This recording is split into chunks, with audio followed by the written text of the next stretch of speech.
Robb Stark stood at the head of the banquet table in the great hall of the twins. His stomach knotted despite the wine that had been poured so freely into his cup. The din of music and men feasting filled the air. Candles guttered, trailing faint wisps of smoke toward the rafters overhead. Walder Frey's musicians played a raucous tune intended to sound merry, though a dark tension charged every note. Robb's mother, Catelyn Stark, sat nearby, her gray eyes sweeping over the hall with undisguised unease. She had tried to mask her misgivings behind polite courtesies, but her anxious tapping upon the table betrayed her state of mind. Robb felt it too. He was king in the north, hailed for his victories, but something about Lord Walder's half-toothed smile gnawed at his instincts. Outside, the night air pressed against the castle walls with a chill that promised yet another shift in the weather. Summer was dying. The battered banners of House Frey hung from pillars, limp and colorless in the flickering light. Amidst the feasting, the bread and salt had been presented, a guest rite that should, by all the gods, secure safety. Yet Robb could not shake the thought that this was a dread place for him to show himself with so few loyal men at his back. The memory of Lord Karstark's betrayal still weighed on him.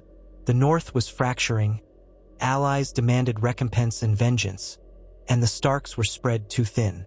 He had come here for the sake of an alliance that might save what remained of his cause. The Lannisters prowled the south, and the Boltons' loyalty felt less secure than ever. It was a precarious time, yet he strove to hide that truth behind a regal bearing. Lord Walder Frey's voice, reedy and impertinent, rose above the music. "My king," he called, though a mocking lilt clung to those words. "I trust the wedding has met with your approval." He glanced with watery eyes toward the new bride, Rosalind Frey, and then at Edmure Tully, who sat with a look of mild befuddlement at his position in this grand drama. "My sweet grandchild is now a Tully. May the trout and the bridge stand forever in harmony."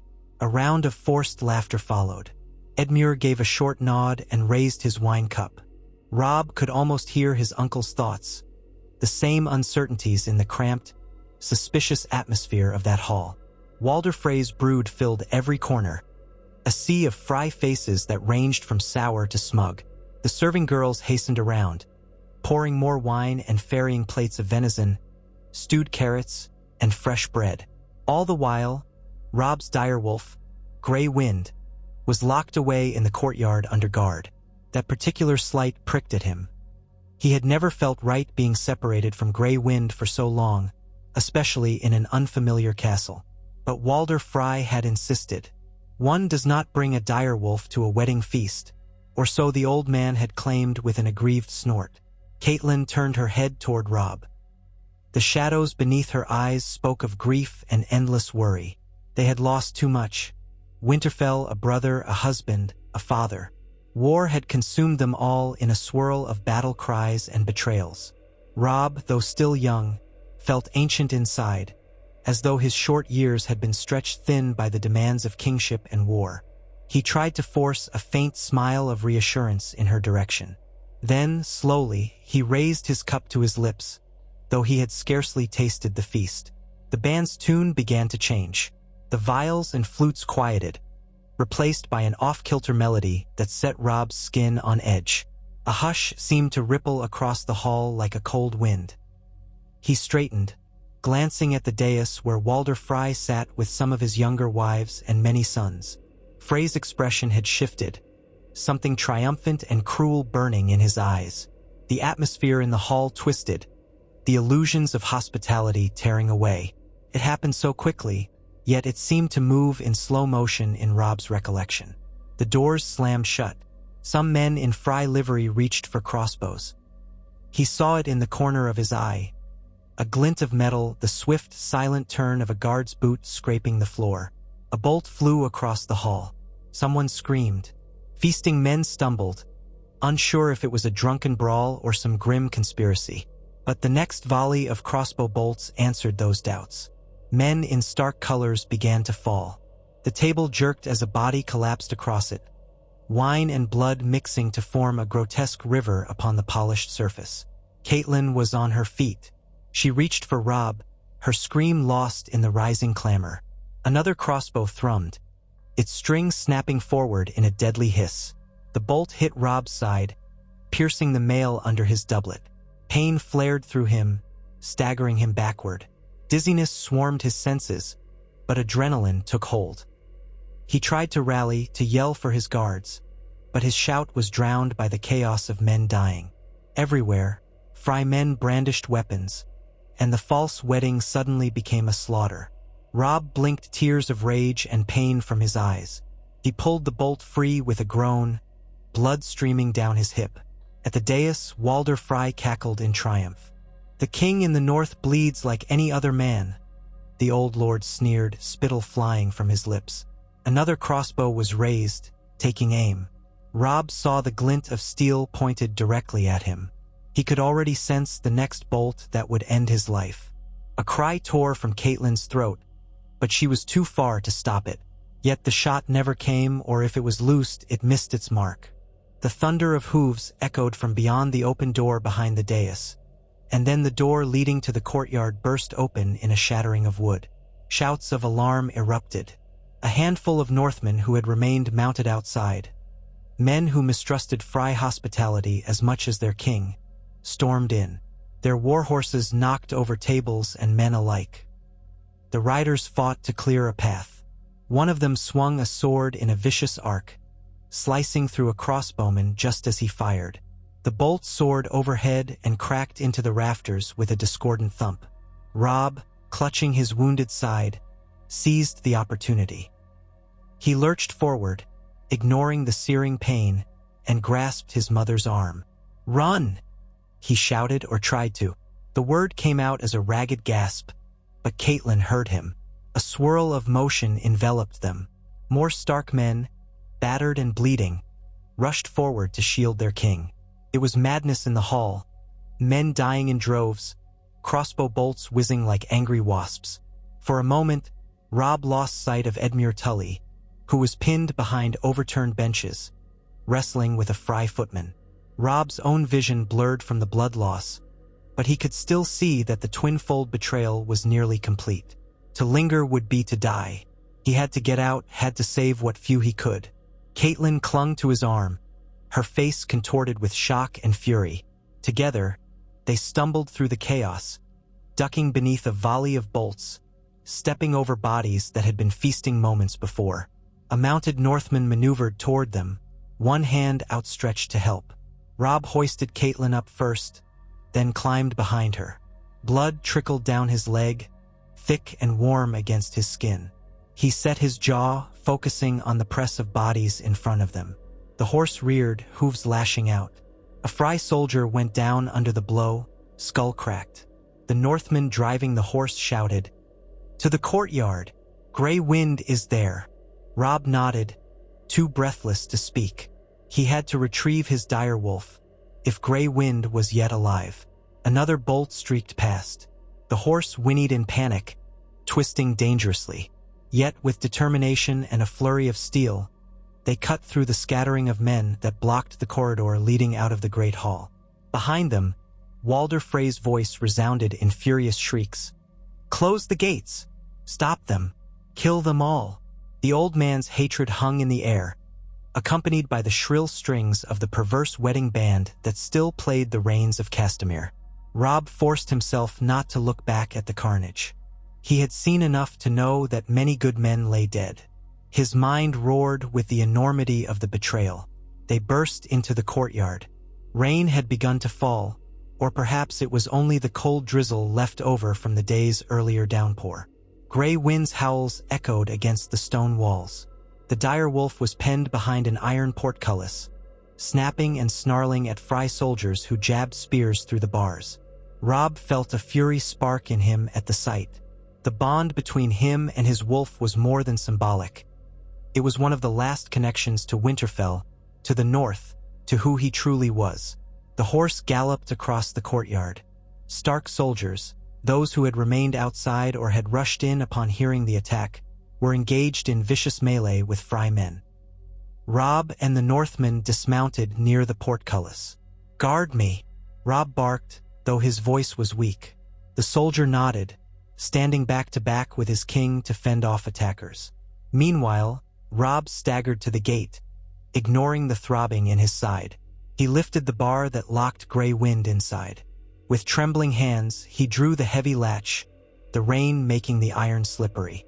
Suddenly, the gate swung wide, and Grey Wind lunged out. The direwolf's eyes burned with savage fury. He leapt upon one of the frays with preternatural speed, tearing the man's throat out in a spray of blood. Another soldier recoiled, too slow to avoid having his arm shredded by the wolf's ferocious jaws. Grey Wind turned, fur bristling, panting, and found Robb's gaze. In that moment, something passed between them. Loyalty, relief, a promise of protection. Then Grey Wind threw back his head and howled. Caitlin, still perched on the horse, called out, "Robb, we must flee." She pointed toward the open gate that led out of the courtyard and toward the bridge that connected the two towers of the twins. But that route was already filling with Fry men. More crossbows were being drawn, and behind them the heavy portcullis began to lower. Once that gate clanged shut, there would be no escape. Robb's eyes scanned the parapet above. If they tried to cross the bridge, they'd be shot like dogs in a kennel. Their only hope lay in the smaller sally port near the stables, though it was rarely used and might be locked. He gestured to the Northmen who had ridden them out of the great hall. "Take my mother. Make for the sally port." He ground his teeth as he fought off a wave of dizziness. Blood pooled in his boot, but he forced himself onward. "I will free the way." Grey Wind prowled beside him. The direwolf's muzzle dripped red, and his lips curled back in a perpetual snarl. Men fell away from them, uncertain whether to chance their luck with crossbows or face the wolf's fangs. Robb seized a dropped shield from the cobblestones and shouldered it. Then, with every ounce of will he possessed, he trudged forward to meet the line of Fry soldiers that blocked the path to the sally port. Caitlin, behind him, was calling for him to hurry, but Robb could only focus on each enemy in turn. The first man stepped forward. Robb deflected a thrust with the shield, ignoring the sharp twinge in his side. Grey Wind lunged from the flank, dragging the Fry down. A second man tried to slip past Robb to stab at the direwolf's unguarded flank, but Robb let the shield drop, seized the man's wrist, and drove his sword up under the chin. A hot spray of blood drenched Robb's hand. He tore his blade free just in time to raise it to another attacker. All the while, the clattering of chains overhead signaled that Fry archers were positioning themselves. Crossbow quarrels rained down, clacking against the cobblestones, or thunking into the flesh of those unfortunate enough to stand in the open. Robb heard Caitlin scream. One of the quarrels had pierced the Northman's shoulder, but the horse was still moving, carrying her away from the open courtyard toward the narrower path beyond, where the archers had a poorer angle of fire. Robb retreated after them, Grey Wind snapping at the heels of any man foolish enough to pursue. At last, Robb caught up, breath ragged. The sally port loomed before them, an old iron gate half-rusted, with a wooden door set behind it. Two Fry guards stood there, wide-eyed. Robb and the direwolf wasted no time. Before they could even shout an alarm, Grey Wind was upon one, and Robb was skewering the other. The old door was latched from within. Robb slammed his shoulder into the wood once, twice, ignoring the pain as fresh blood poured down his side. On the third impact, the latch snapped. They staggered through into a narrow passage, the glow of torches flickering on the walls. Two more Fry men rushed forward, swords raised. The corridor was too cramped for a horse, so Caitlin and the wounded Northman dismounted. Robb, barely standing, raised his sword again. But Grey Wind proved the real threat in such confines, launching into the men's faces. One stumbled back, shrieking, while the other was overborne by the wolf's weight and savage claws. Blood splattered the stones. Caitlin stepped around the dying men, her face twisted in horror. She could not even spare a glance for the carnage, for her whole being was focused on Robb, whose breathing had grown labored. "We need a healer," she whispered frantically. "We must get you out of here. Gods have mercy." Robb forced a grim smile. "We escape first," he said, voice tight with agony. The flicker of torchlight danced on his sword. There will be time enough to bleed later. With each step, they half-dragged the wounded Northmen behind them, along with their own injuries, deeper into the labyrinth of narrow passages within the twins. Occasionally, they heard the shouts of Fry soldiers searching for them, the stomp of boots echoing off stone. At one point, they had to duck into a dark alcove, pressing themselves into the cold wall while a squad of armed men rushed by in the adjacent corridor. The horse had been left behind, lost in the confusion, but the group was smaller and quieter on foot. A single flickering torch guided them. Time blurred into a painful haze. Robb's side burned, and each footstep felt like a hammer blow up his spine. He could feel his mother's hand trembling against his shoulder. She was whispering a litany under her breath, some old prayer from her childhood, or perhaps simply a mother's plea to keep her son alive. The wounded Northman sagged, barely conscious, until Caitlin coaxed him forward. Gray wind padded alongside them, muzzle streaked with dried blood, ears pricked for any sign of danger. At last, they emerged into a small courtyard that opened onto the banks of the Green Fork. Darkness lay over the river. The sky was a canopy of black and swirling clouds. Robb paused, leaning against a wall to steady himself. "If the gods are with us, we can find a skiff or a small boat," he muttered. "We can slip away downstream. The main gates will be watched, and the bridge is suicide now." Caitlin nodded, kneeling beside her son to examine his wound.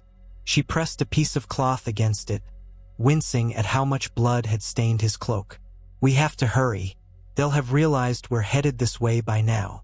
She swallowed, gazing at him with eyes that burned with fury and heartbreak. "We've lost so many, Robb."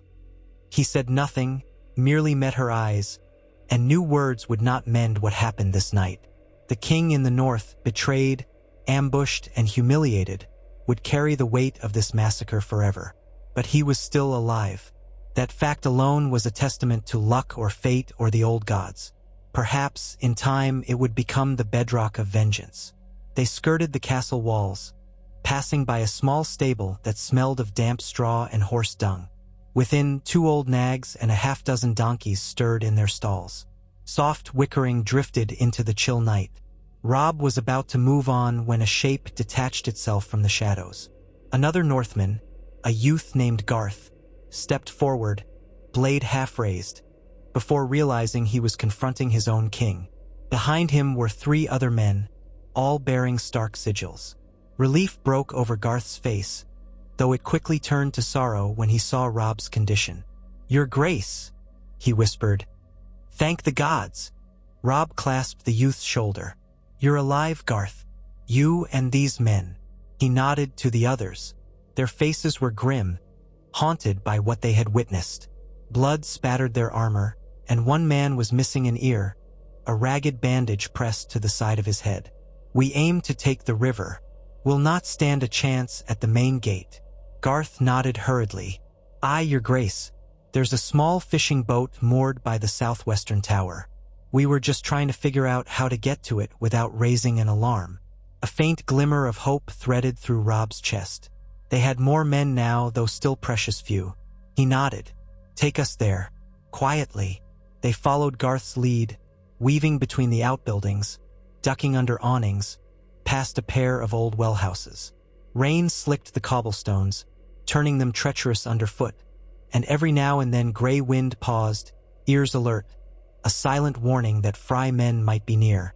But the fortress was in uproar. Men were bellowing orders, torches bobbed on the walls, and the Freys seemed to be scouring the main corridors in search of stragglers.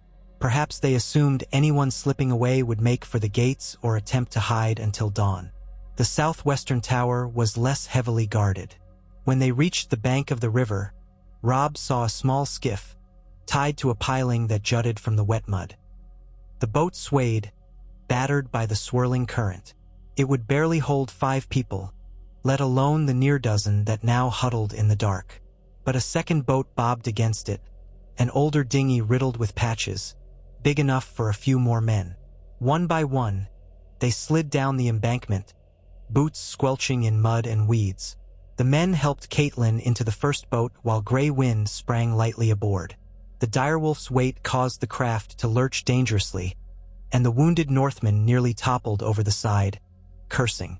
Garth and the others took the second boat. Robb lowered himself in last, hissing at the pain in his side. Then, with a steady push and the stealth of men accustomed to evading detection, they shoved off into the black waters of the Green Fork. The castle's lights twinkled above, an orange haze against the gloom. The drizzle thickened to a cold rain that plastered hair to heads and seeped through cloaks. Robb's teeth chattered, each heartbeat a dull throb in his injured side. He gazed at the receding shape of the twins, recalling the horrors within those walls. Men loyal to him had been butchered. The vision of the great hall, crossbow bolts raining from every corner, stirred a wrath so profound that it nearly choked him. Caitlin tore strips from her cloak to bind Robb's wound more securely, her eyes glimmering with unshed tears. "We were fools to trust Walder Frye," she murmured, voice raw. "Fools to think even a marriage alliance could repair that slight." Robb sighed, the breath rasping in his chest. "We needed men, and we needed to mend the fracture with the phrase. I had to try. We were cornered with no good choices." The rest of the words remained stuck in his throat. They had made a desperate gamble, and it had ended in treachery. Garth's boat bumped gently into theirs as they tried to keep close. The lad's voice carried over the roar of water. "Where do we go, Your Grace? Moat Cailin is far upriver. The phrase will no doubt have outriders searching for survivors." Robb rubbed the stinging cut-o, and his cheek brow furrowed. "We cannot go back north by the King's Road. Not yet. They'll be expecting that. We should slip downstream, hide ourselves, and regroup. Let us find the Lady of the Leaves, if such an outlaw truly exists in these parts, or find some quiet cove where we can land unseen. Then we head for a place the Freys and the Lannisters won't expect us to be." Caitlin raised her eyes to his. "The Eyrie might offer safety under my sister's rule, but the mountains are far, and crossing the Vale might be no safer. Or we might find if the Blackfish escaped. He could be at Riverrun." Robb grimaced. "The Freys and the Lannisters likely hold Riverrun. Uncle Edmure, I do not know if he made it out.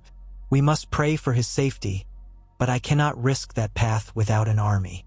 Even if the Tully Bannermen remain loyal, we're in no condition to wage open war. The Boltons, the Freys, they will be scouring every road for me now to finish the job." He closed his eyes for a moment. "We must vanish." No one argued.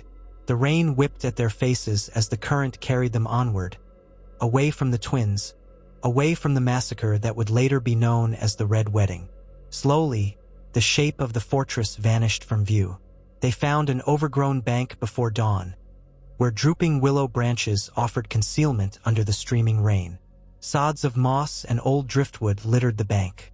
Using paddles, they steered the boats beneath the canopy. Grey Wind hopped onto solid ground and circled warily, sniffing for danger. Silence lay over the damp wilderness. The men struggled ashore, hauling the boats in behind the willow curtains as best they could. Someone kindled a small fire, hidden beneath a lean-to of branches to keep the sparks from betraying them to watchers on the river. Robb sank down against the trunk of a tree, letting out a groan.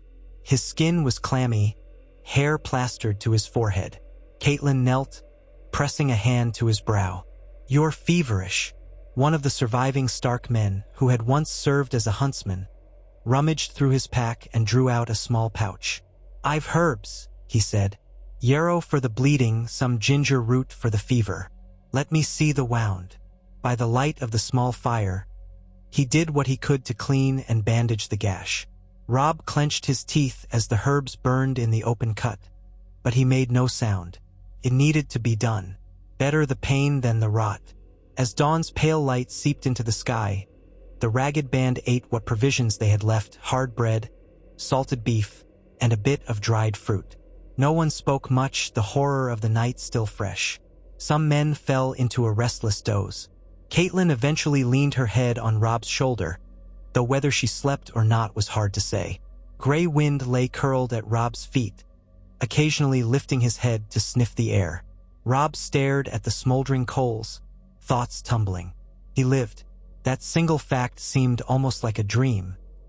He might have died in the Great Hall, like so many of his bannermen, but here he was battered, wounded, but still breathing. The betrayal demanded a response, and yet he had so few left to him. Perhaps in time, the North might rally once more, but trust in House Stark had been shaken by the string of losses, by the death of so many sworn men. And the Boltons, he felt the old rage returning. Roose Bolton must have played a part in this treachery, for the man had always been cunning, and the presence of his bastard in Winterfell told the story of House Bolton's thirst for power. But how many more lords of the North had turned? How many had bent the knee to the Lannisters, or believed the war already lost? He glanced at his mother, whose expression was haunted even in half-sleep. She had lost a husband to the Lannisters, her father recently deceased, her son crippled or missing, her home in ashes, and now she had nearly lost another son to the Freys. No mother should endure such sorrow, yet here she was, unwavering in her devotion. He took her hand gently. She stirred, eyes opening slowly. For a moment, grief clouded her face, then resolve set in. "I will fight," he whispered, meeting her gaze. "But I need time. We must gather allies or go into hiding. Let the Freys think they have destroyed the Starks of Winterfell. We will rise again." She nodded, squeezing his hand. "You are my son, and the North is yours to reclaim, if the gods will it. For now, we do as you say. We vanish, we lick our wounds, and one day we will have justice for what was done." The sun rose higher, scattering watery beams through the willow branches. The small group roused itself, uncertain of what came next. Robb and Garth spoke quietly, forming a plan to move south for now, hugging the river in the cover of dense woods until they could find a safe crossing to double back north or shift east. They dared not linger. The Freys would surely send patrols up and down the Green Fork. Catelyn helped Robb to his feet, bracing under his arm. Grey Wind stuck close, occasionally giving Robb a nudge as if to steady him. With pained steps, the king in the north led his survivors forward into the unknown. The first day was slow. Every few hours they would have to pause so Robb could rest. Each time, they found some thicket or depression in the land to crouch low, watchful for any sign of riders. Twice they spotted distant shapes on the far bank, armed men on horseback. A hush fell over the group until the riders passed. When evening came, they made a fireless camp. The huntsmen set a few snares and caught a rabbit. They ate it half-cooked, fearful to let the flames grow too high. Sleep was fitful, marked by nightmares of crossbows and butchered men. Robb woke in a cold sweat, biting back a cry of anguish when his side seared. Catelyn was there, pressing a damp cloth to his forehead. "You must not cry out," she murmured. "Sound travels." He nodded, swallowing hard. When he drifted off again, he dreamed of Winterfell's crypts and the echo of dead kings calling his name. By the third day, Robb's fever had receded somewhat, though the wound still made him wince. Garth scouted ahead and discovered a small fishing village, half empty. The men concluded it was too risky to seek aid. Indeed, one false word from a peasant, and the Freys could be upon them. So they pressed on, deeper into the wilderness. Their provisions dwindled, the huntsmen's snares catching only an occasional rabbit or bird. Grey Wind prowled at night, sometimes returning with a half-eaten carcass for them to roast. If the men felt uneasy about devouring an animal killed by a direwolf, they did not say so aloud. Hunger outweighed scruples. Robb held to his plan. Keep heading south along the Green Fork, avoid any large settlements, and remain watchful for signs of Frey patrols. They traveled by day, albeit cautiously, picking their way through underbrush and wading across shallow sections of the river when necessary to avoid detection.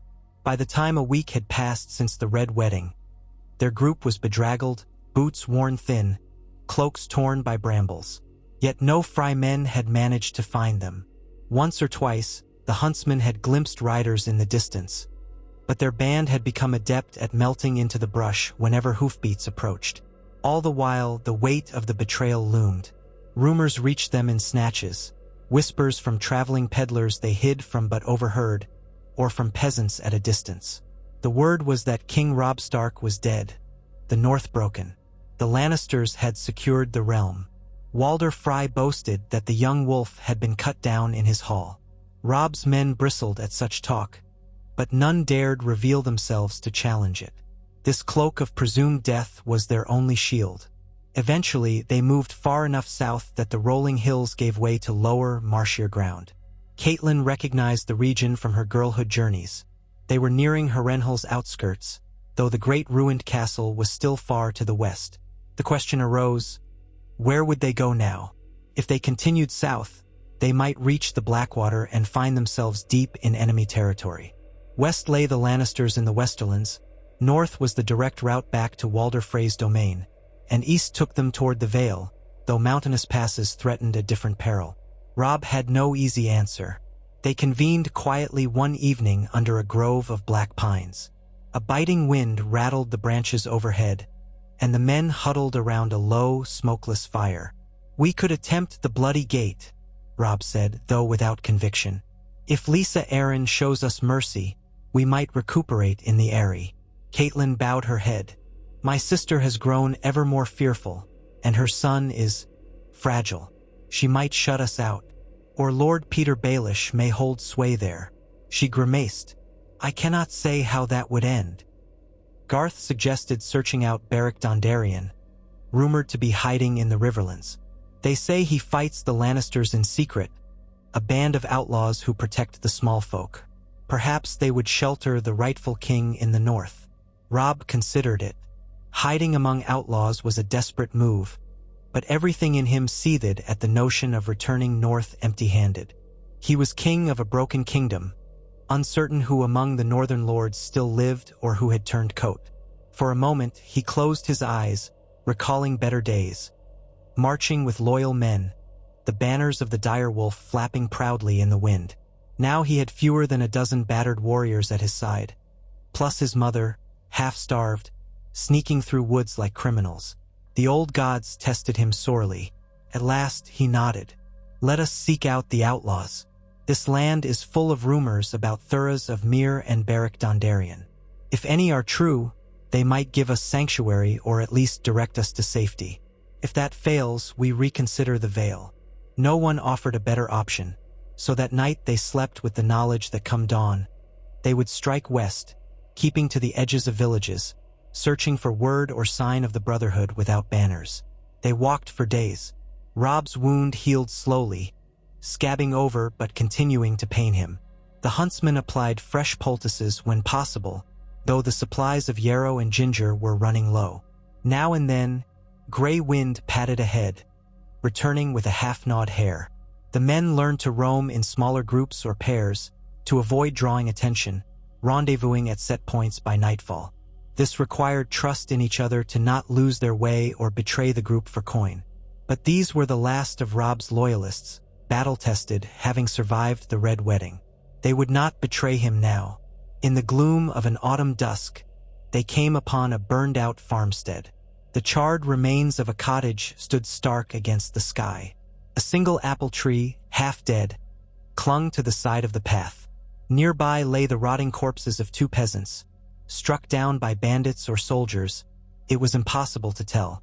Catelyn paused, her face pale. "This war has destroyed so many lives," she murmured. Robb laid a hand on her shoulder, wordless. Within the rubble of the cottage, they found remnants of barley flour, mostly spoiled but salvageable in parts. Desperation drove them to gather what was edible. Afterwards, as night fell, they slipped into a small copse of trees to bed down. The sky was thick with clouds that promised more rain. No one sang songs. They were too weary, too hunted. A faint whistle broke the silence, barely audible above the rustle of leaves. Robb tensed. Gray wind rose, ears perked, a low growl in his throat. The whistle sounded again, seeming to come from the darkness in front of them. The men sprang up, weapons at the ready, hearts pounding. "Who goes there?" Garth hissed, voice tight. From the blackness of the trees, a voice answered, low and somewhat amused. "Friends, if you be friends." The Brotherhood keeps watch over these lands. Lay down your steel, and you shall not be harmed." Robb's pulse quickened. He was in no state to fight an unknown number of hidden foes, especially in the dark. But he was reluctant to appear weak. Still, the men around him looked uncertain. "Show yourselves," Robb commanded, trying to keep the authority in his tone. "We will keep our weapons until we see who we speak to." A pause. Then figures emerged from the brush, half a dozen of them, cloaked in the colors of the forest. One held a sword, another had a bow half drawn, and a third carried twin daggers. Their leader stepped forward, a lanky man with a patch over one eye. He studied Robb's group carefully. "You're Northmen by the look, far from your snows." Caitlin raised her chin. "We seek Beric Dondarrion." The leader smiled thinly. "Do you now? Might I ask your names? We've had our share of outlaws and brigands here, but we also welcome those fleeing the Iron Throne's justice." Robb hesitated. He was unaccustomed to hiding his name, but the words that the Lannisters and Freys believed him dead echoed in his mind. Revealing his identity here could invite risk. Yet the Brotherhood without banners was rumored to be loyal to the cause of justice, not to the Iron Throne. If anyone might help the rightful king in the north, it was these outlaws, who fought the crown's forces in the Riverlands. So, meeting the man's single-eyed stare, Robb spoke. "I am Robb of House Stark, king in the north if you still recognize such titles, or the man the Freys claim to have killed at the Twins. If that name means nothing to you, so be it. But we come in peace, seeking refuge." The effect was immediate. A wave of surprise passed through the group of outlaws. Some murmured exclamations. One woman gasped, hand flying to her mouth. The leader's brow creased, and he stepped closer. "We heard you were slain," he said softly. "The Red Wedding, they say none survived." Robb's voice was rough. It seems the Freys were mistaken. Grey Wind padded forward a step, his golden eyes fixed on the outlaws. A couple of them shifted nervously, but the leader stood firm. At length the man nodded. "We have no love for the Freys or the Lannisters here. Beric will want to speak with you. Come, we'll take you to our camp." Thus, they found themselves guided through the forest by these watchful outlaws. The Brotherhood seemed well-versed in silent travel, weaving between trees and gullies under the cloak of darkness. Now and then, Robb stumbled, his side flaring with pain. Caitlin or Garth would steady him, though he tried to hide his weakness from these new companions. They walked for over an hour until they reached a shallow ravine where rocks jutted out, forming a natural overhang. Torches burned behind the stones, and a small encampment sprawled below. A handful of tents, horses, and cooking fires. Men in patchwork armor and cloaks looked up as the group approached. A tall man emerged from one of the tents. He wore worn leathers, and an old sword hung at his hip. His hair was dark, shot through with gray, and a long scar ran down his cheek. Beside him stood a red priest, bald and robed in faded cloth. They both assessed the newcomers. Grey Wind growled, but Robb placed a calming hand on the wolf's flank. The tall man spoke, his voice carrying an air of command. "I am Beric Dondarrion, once charged by King Robert to bring the king's justice to Ser Gregor Clegane. The world has changed since then, but we remain who we are, the Brotherhood without banners." He glanced at the red priest, who gave a small nod, as if in confirmation of some silent prayer. Then Beric's gaze fell upon Robb. "They say you're Robb Stark." Robb dipped his head. "I am." The old wariness surfaced in his mind, but he pressed on.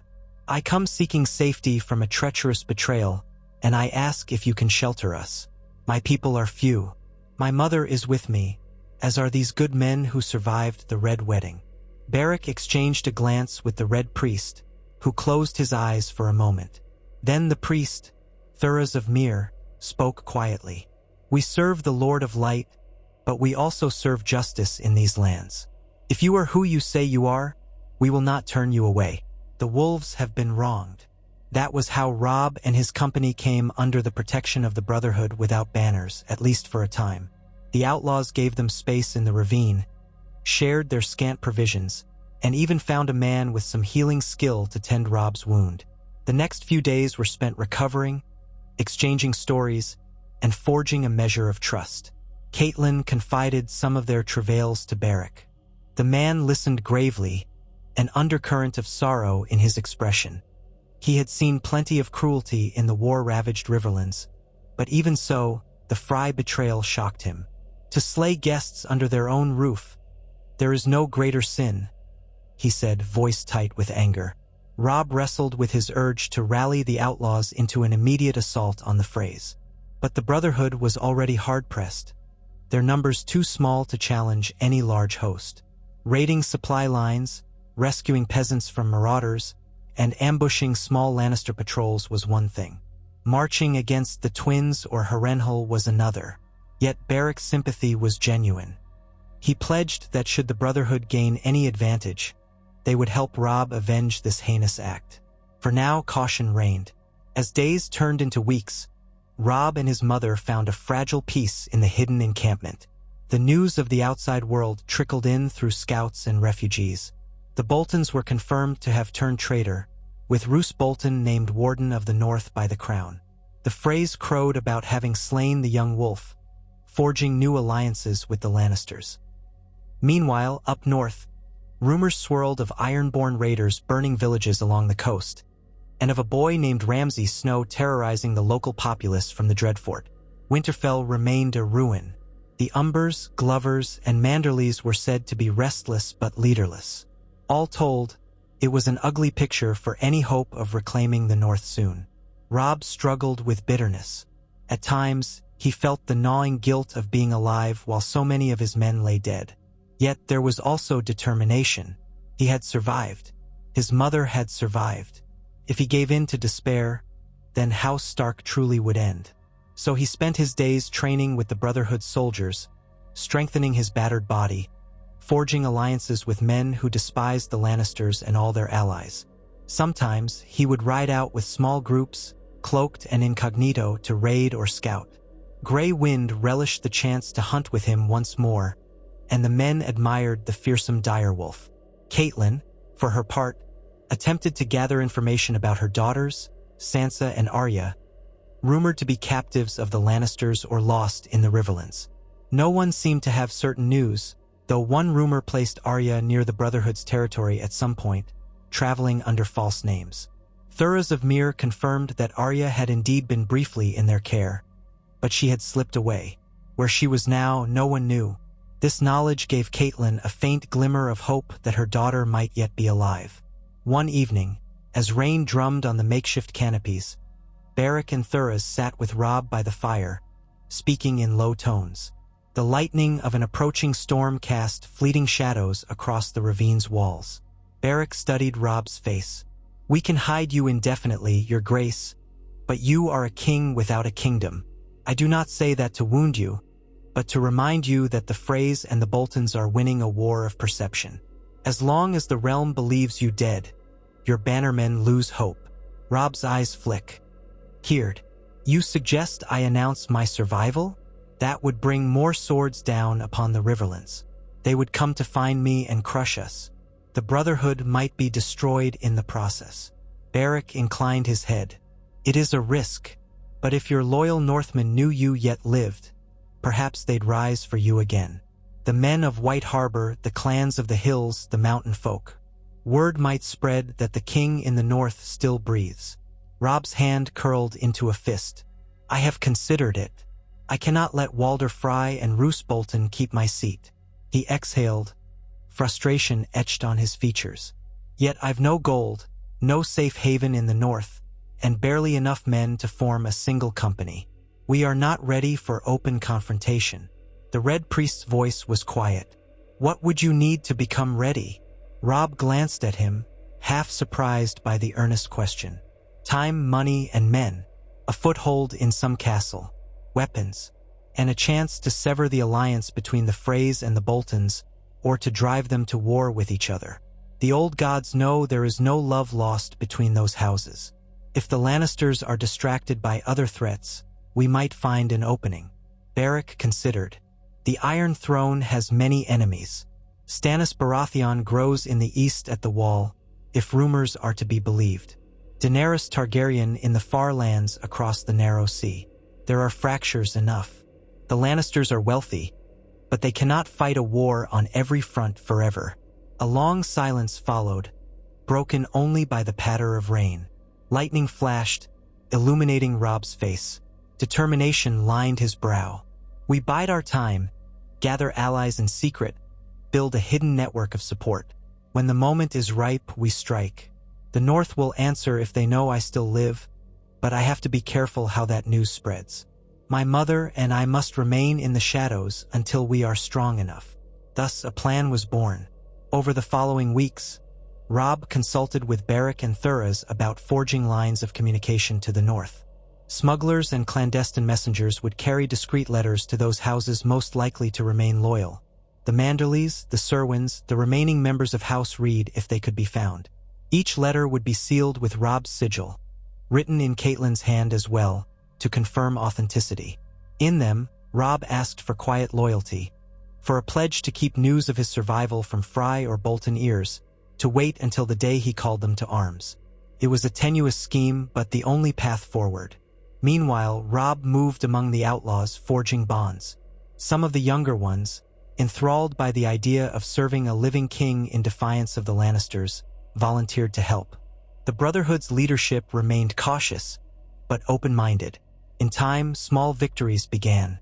A Fry patrol was ambushed near Oldstones, with the few survivors left to spread rumor of a ghostly wolf prowling the woods. A Bolton forager train heading south was set ablaze, its supplies scattered. Robb personally led some of these raids, fighting side by side with Beric's men, brandishing his sword under the moonlight. After each success, they melted back into the forest. Word began to trickle out about a savage pack of wolves in the Riverlands, unstoppable, relentless. Of course, the danger escalated. The Freys grew more vigilant, dispatching more men to hunt the outlaws. Every so often, there was a skirmish with crossbows in the gloom. Friends died. The fires of war never truly abated, but it gave Robb purpose again. Gone was the near-paralyzing despair he had felt while limping away from the twins. Now he channeled his grief into action. On a cold, clear morning, Thuras found Robb alone, sharpening his blade beside a shallow stream. The direwolf sat nearby, gnawing on the remnants of a deer carcass. "Your Grace," the Red Priest said, bowing slightly. Robb paused his task. "Thuras, have you come to share more riddles from your flames?" He said it without malice, a hint of teasing in his tone. The priest often spoke of visions he gleaned from the fire, though he admitted the Lord of Light's messages were seldom straightforward. Thuras settled on a fallen log. "I have prayed, seeking guidance about your fate and the fate of the realm. My flames show a wolf surrounded by shadows, one who stands at a crossroads with a sword of ice and a sword of flame. I do not pretend to know the meaning, only that you walk a perilous path." Robb's expression grew serious. "That much is obvious without prophecy. I am grateful for your concern." Thuras nodded. "I only warn you to be wary. The choices you make could shape more than just the fate of the North. Winter is coming, as your house words proclaim, and with it, an evil beyond the petty wars of men. Some outlaws have seen whites in the mountains, though I cannot say if it is rumor or truth." A cold chill traveled Robb's spine. He had heard rumors of the undead, White Walkers, and other terrors beyond the Wall. They seemed distant and unreal, overshadowed by the immediate threat of the Iron Throne. But somewhere in his memory was the echo of old Nan's stories, of winter horrors that devoured the living. If such nightmares were real, the wars of kings would pale by comparison. He sighed, running a hand through his hair. "If the dead are rising, that will threaten us all. But I cannot fight a war in the North, defend it against monstrous whites, when I can barely rally my banners. Perhaps we must rely on the Night's Watch and hope they can hold until I unify my realm." Thuras nodded gravely. "May the Lord of Light protect us all." In the following weeks, subtle hints began to return from the letters sent north. A traveler who claimed to have come from White Harbor delivered a coded reply to Beric, acknowledging that House Manderley remained loyal to the Stark name. A solitary Sellsword brought word from the Neck that Howland Reed had retreated deep into the bogs, but was rumored to be awaiting the rightful king in the north. Tiny sparks of hope, each requiring secrecy, but hope nonetheless. Catelyn, too, found a measure of solace. Though she feared for her daughters, she no longer was consumed by hopelessness. She spoke often with the outlaws who had once known Arya, gleaning small details about her fierce spirit and her refusal to yield. Now and then, she imagined a reunion far-fetched but sustaining. One night, as the autumn winds rattled the forest, Robb and Catelyn stood together on a small rise overlooking the ravine. Overhead, the stars shimmered, and the moonlight touched Robb's face, revealing the lines of worry that had settled there. His mother slipped an arm around him. "We will keep going," she said softly, "even if the entire world thinks we are ghosts." He closed his eyes, remembering the howls of gray wind on the night of the Red Wedding, the echo of crossbow strings in that cursed hall. Then he opened them, looking into the dark. "We are the wolves of Winterfell," he whispered. "We were meant to endure. I will not stop. The Freys and the Boltons believe me dead. Let them. When the time is right, I will remind them what it means to face the North's wrath." She squeezed his arm in silent agreement. The wind gusted, carrying the scent of pine and damp earth. Far below, the flicker of the Brotherhood's fires danced like watchful eyes. Robb felt the quiet presence of gray wind in the trees, a living symbol of House Stark's defiance. No matter how long it took, months, years, he vowed he would reclaim his birthright. The memory of his father's honor and his own battered sense of duty demanded as much. He had escaped the Red Wedding by a breath of fate, and so many had died in his stead. The realm would learn that the king in the north was not so easily destroyed. Hidden among outlaws forging alliances in the shadows, Robb Stark plotted. One day he would rise again, the lone wolf made stronger by the pack that remained. And the night he returned to the north, the howling of direwolves would echo across the frozen forests, a song of vengeance and rebirth. But that day lay somewhere in the future. For now, under the vast tapestry of stars, mother and son stood vigil, mourning their dead, nursing their wounds, and gathering the fragments of their hope. The Red Wedding had shattered everything, yet from that ruin, a single truth shone bright. The blood of House Stark still coursed through his veins, unbroken, unbowed. No sword or betrayal could extinguish that lineage. Until his last breath, he would fight. The North remembered always, and so would he. Thus began a new chapter in Robb Stark's life, an existence defined by secrecy, small victories, and unwavering resolve. Though the Lannisters feasted in the south and the Freys preened in their halls, secure in their alliances, a quiet storm gathered strength in the Riverlands. With each passing day, more men heard whispers that the young wolf lived. With each passing day, Robb's wounded body grew stronger, and his conviction hardened. The North's vengeance would be unlike any the realm had seen, forged in sorrow, tempered by betrayal, and unleashed at the moment when his enemies least expected it. Winter was coming, and so was the return of the king in the North. Robb Stark spent the rest of that cold, starlit night in troubled reflection. He stood beneath a leafless oak on the ridge above the Brotherhood's makeshift camp, where scattered fires glimmered like fallen stars in the ravine. The hush of the forest and the distant rush of a small river cloaked him. Far behind him, hidden by the black silhouettes of pines, the others slept or stood sentry. Gray Wind was out there, too, prowling in the darkness beyond the trees, always alert. But here, on this lonely rise, Robb felt a watchfulness of his own. It was the weight of memory pressing down on him, as though the ghosts of the Red Wedding walked at his side. In the quiet, he thought he could hear their voices echoing in the rustle of wind through dead leaves. Guilt mingled with an ever-sharpening resolve. He was alive, and that fact alone had changed the shape of the war, though the realm did not yet know it. The official story proclaimed him slain at the Twins. Walder Frey boasted that he had dealt the death blow to the young wolf, ensuring Lannister supremacy over the once rebellious North. And yet, by some twist of fate, Robb's body had not been left in the great hall with crossbow bolts bristling from his chest. He had escaped, so had his mother, Caitlin. A handful of loyal men had found them in that chaos, forging a narrow path out with swords and hooves. The living presence of King Robb Stark was now a secret shared only by those who followed him in the Riverland's shadows. Had he truly been chosen by the old gods or spared by chance? Perhaps it was simpler. Men survived wars for many reasons: luck, skill, the sacrifice of friends, or the momentary incompetence of foes. He found little solace in that uncertainty. It did not matter how the gods cast their lots. What mattered was the path he now walked. Hidden behind the facade of death, he gathered strength like coals banked for winter. Soon enough, those coals would kindle a blaze that no Fry or Bolton could easily quench. He made his way back into the ravine, boots sliding on damp pine needles. The air smelled of wet earth, of decaying leaves that clung to the soil. Robb felt every bruise and ache in his body. His ribs still pulled painfully where the crossbow bolt had pierced him at the twins.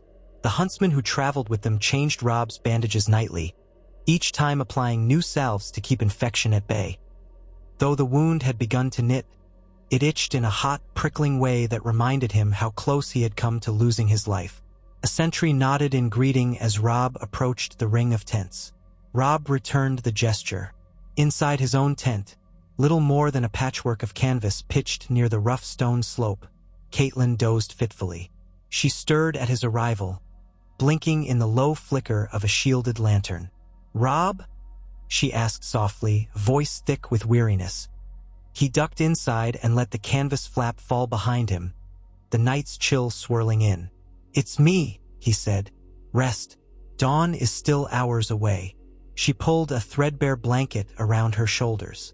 "I keep dreaming of the twins," she murmured.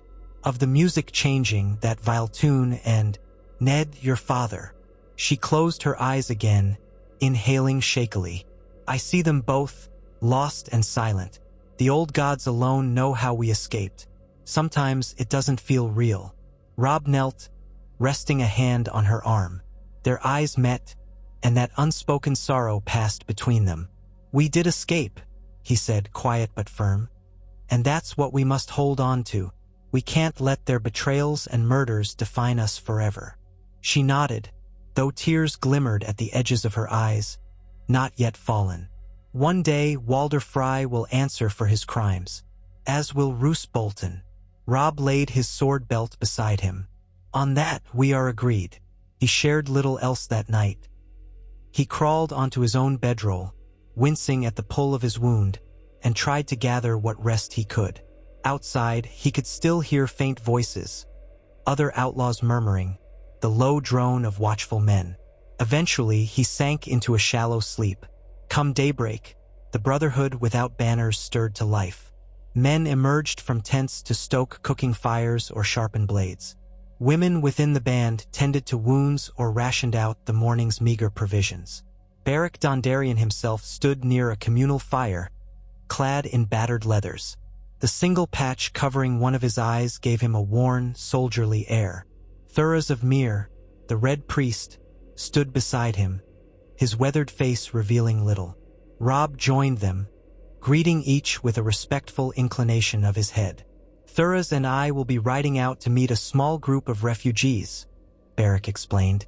"We've heard they were driven from a hamlet near the Trident by marauders. We'll bring them what aid we can, and perhaps glean some fresh news." Robb nodded. "I'll not remain idle.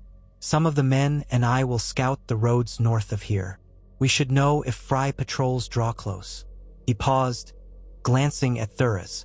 "Have you had any sign of them crossing the Green Fork in search of us?" Thuras spread his palms in a gesture of uncertainty. "Word is that House Frye has tightened its hold on the twins, and they're sending search parties throughout the Riverlands to root out any rumored Stark loyalists. They may not know we're near, but they're watchful." Robb's jaw tensed. "Then I shall be watchful too." In the next half hour, he gathered Garth and a few other men who had survived the Red Wedding by his side. One of them, Edric, had a deep scar on his cheek from a Frye blade. Another, Timon, was missing 2 fingers on his left hand, a casualty of Bolton captivity before their escape. Each bore their own story of narrow survival. Quiet loyalty burned in their eyes. They might have followed him to a king's court once, dressed in polished armor behind heraldic banners. Now, they followed him through wet undergrowth and deer trails, swords at their hips, the taste of vengeance unsated in their mouths. They set out, accompanied by Grey Wind, who led the way with his muzzle low to the ground. The direwolf's presence comforted Robb. He had been separated from his wolf on that fateful wedding night, and part of him believed that bond had been key to his downfall, the separation, the vulnerability. Never again, he vowed. Grey Wind would guard him as he guarded Grey Wind. Their scouting mission took them through a dense tangle of birches and oaks. The day was damp and chilly. Faint sunlight struggled through the canopy, leaving the forest floor mottled with pale gold.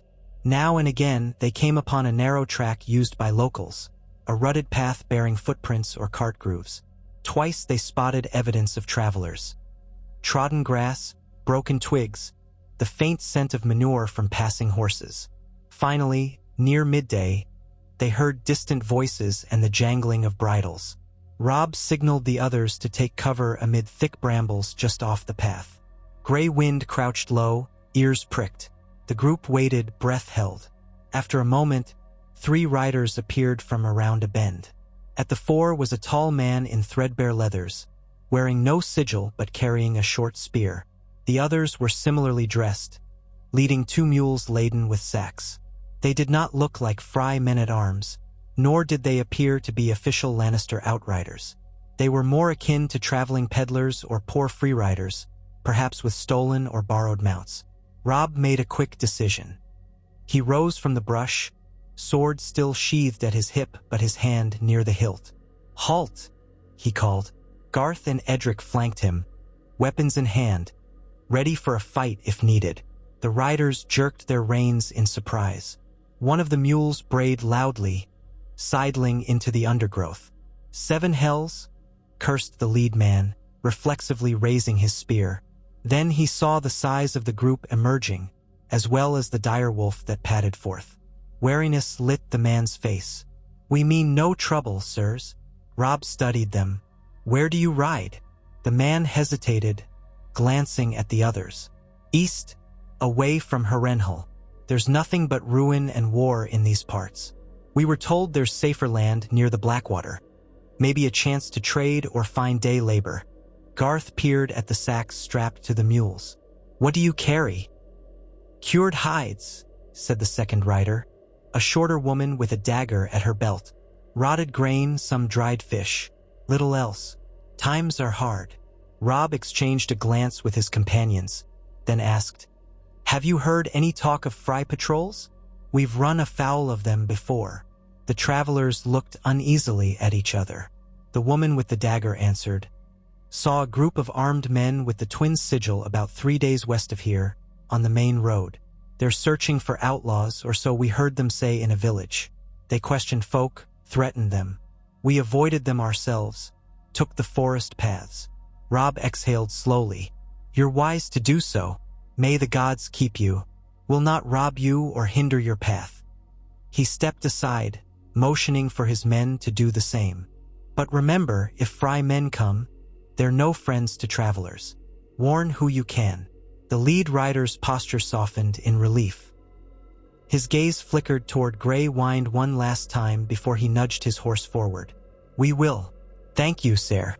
Carefully, they navigated past the brambles and continued down the track, eyes peeled for any sign of treachery.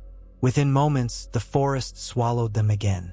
Robb and his companions listened to the clop of hooves recede. Finally, Timon sighed. "So the Freys do push deeper into the riverlands. We'll have to watch ourselves carefully." Robb nodded. "We're not in a position to openly clash with a large group. It's best we avoid them, unless we can pick them off in a way that helps the small folk." There was a murmur of agreement. They pressed on through the winding paths, stopping only to check vantage points. Once or twice, Grey Wind halted, hackles rising at some faint scent. But no threat materialized. By late afternoon, they decided they had scouted enough. Satisfied that no large host of enemies lurked in the near vicinity, they started back toward the Brotherhood's camp. Upon their return, the sky had begun to bruise with the onset of twilight. Robb saw that Beric and Thuras had not yet returned from their own errand. They would likely come by nightfall. At a cluster of low fires, outlaws roasted the day's meager catch, 2 skinny hares and a few squirrels. Caitlin was there, deep in conversation with a tall, gaunt man named Tom of Seven Streams, who was known for strumming a harp in better times. Now, no one had the heart for music, but Tom still seemed eager to share local gossip about families displaced by the war. Robb sank onto a fallen log near the fire, letting warmth seep into his aching muscles. Caitlin looked up, relief softening her features upon seeing him. "Any trouble?" she asked. "Not today," he replied. "Travelers warned us about more fry patrols heading south and east. We avoided them. With luck, they won't find us here." She offered him a strip of roasted squirrel, which he accepted out of politeness more than appetite. Food had become less about pleasure and more about survival. "What of Beric and Thuras?" he asked, glancing around. Tom shook his head. "Not back yet. They took 6 men with them. Perhaps they found more refugees than expected." Robb nodded thoughtfully, chewing the tough meat. "We'll post sentries. I don't like the idea of them riding in these woods unguarded." "I'll see to it," Caitlin said. He caught her meaning. She was restless and would do anything rather than dwell on the past. She had lost her father, her husband, and her hope for a peaceful life. Now she was forced to roam the wilderness alongside outlaws. If she wanted to keep watch in the gloom, it might give her mind something else to latch onto besides her memories. Darkness settled fully upon the ravine. Men found what comfort they could in bedrolls, while a handful remained awake to rotate through guard shifts. Gray Wind lay beside Robb's tent, muzzle on his paws, watchful eyes glinting in the firelight. Caitlin, as she had promised, took up a position near the main path leading down into the encampment, her cloak drawn tight, bow close at hand. She'd never been an archer of note, but no one had time for archery lessons when the world fell apart. Necessity spurred everyone to new roles. A hush enveloped the camp, broken only by distant owl calls and the pop of dying embers. Then, at length, came the low bray of a horse from the darkness up the trail. Figures moved in the trees, Beric and Thuras, leading their mounts. With them were 3 peasants and a child, traveling on foot, hauling what few possessions they had in a rickety cart. One of the peasants looked injured, leaning heavily on a makeshift crutch. Beric halted at the first watch post, exchanging a few quiet words with the sentry. Soon after, they descended into the ravine. Robb emerged from his tent once more, Caitlin approaching at his side. "What news?" Robb asked Beric, noting the grim set of the outlaw's mouth. Beric dismounted stiffly. "Raiders sacked their village, a few cutthroats in the employ of some petty warlord who claims they serve the Lannisters. The truth is, half of these brutes serve no one but themselves, but they used the Lannister name as shield. They left only ashes behind."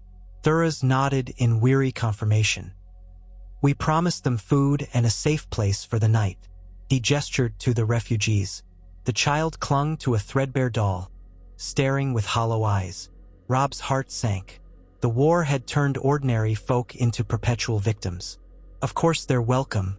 We have little enough, but we'll share what we can." Caitlin moved to the child, speaking gently, guiding them toward the nearest fire. The peasants followed, shoulders slumped. A few outlaws brought blankets and watery stew. It was a small mercy. Robb watched them with a heavy heart. The devastation in the Riverlands, and across the 7 kingdoms, was unstoppable so long as the houses continued their vicious conflicts. Even if he slew Walder Frey himself, the lands would still be riddled with violence from men who found profit in war.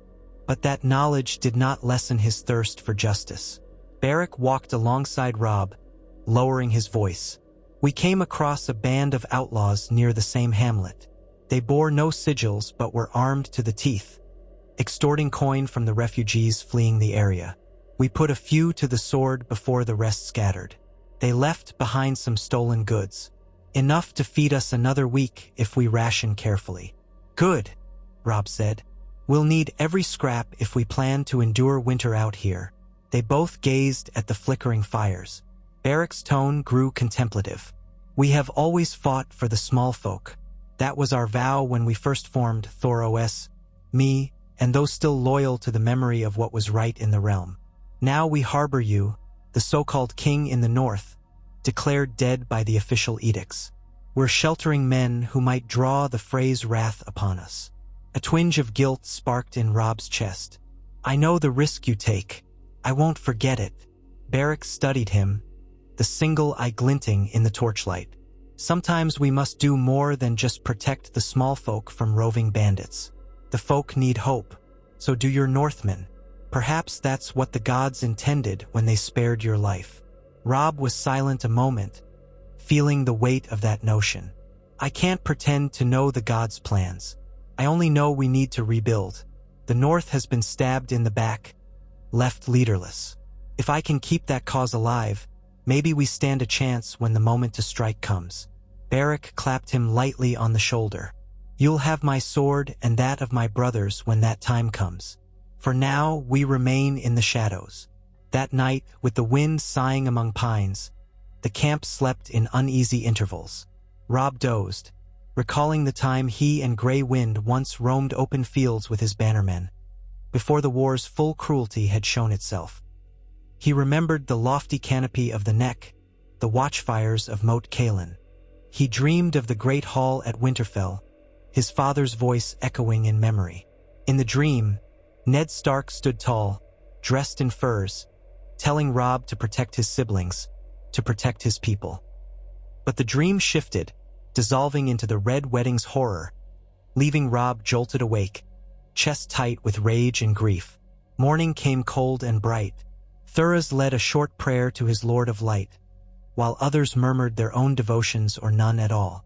The peasants, grateful for a night's safety, pressed lumps of meager coin into the Brotherhood's hands.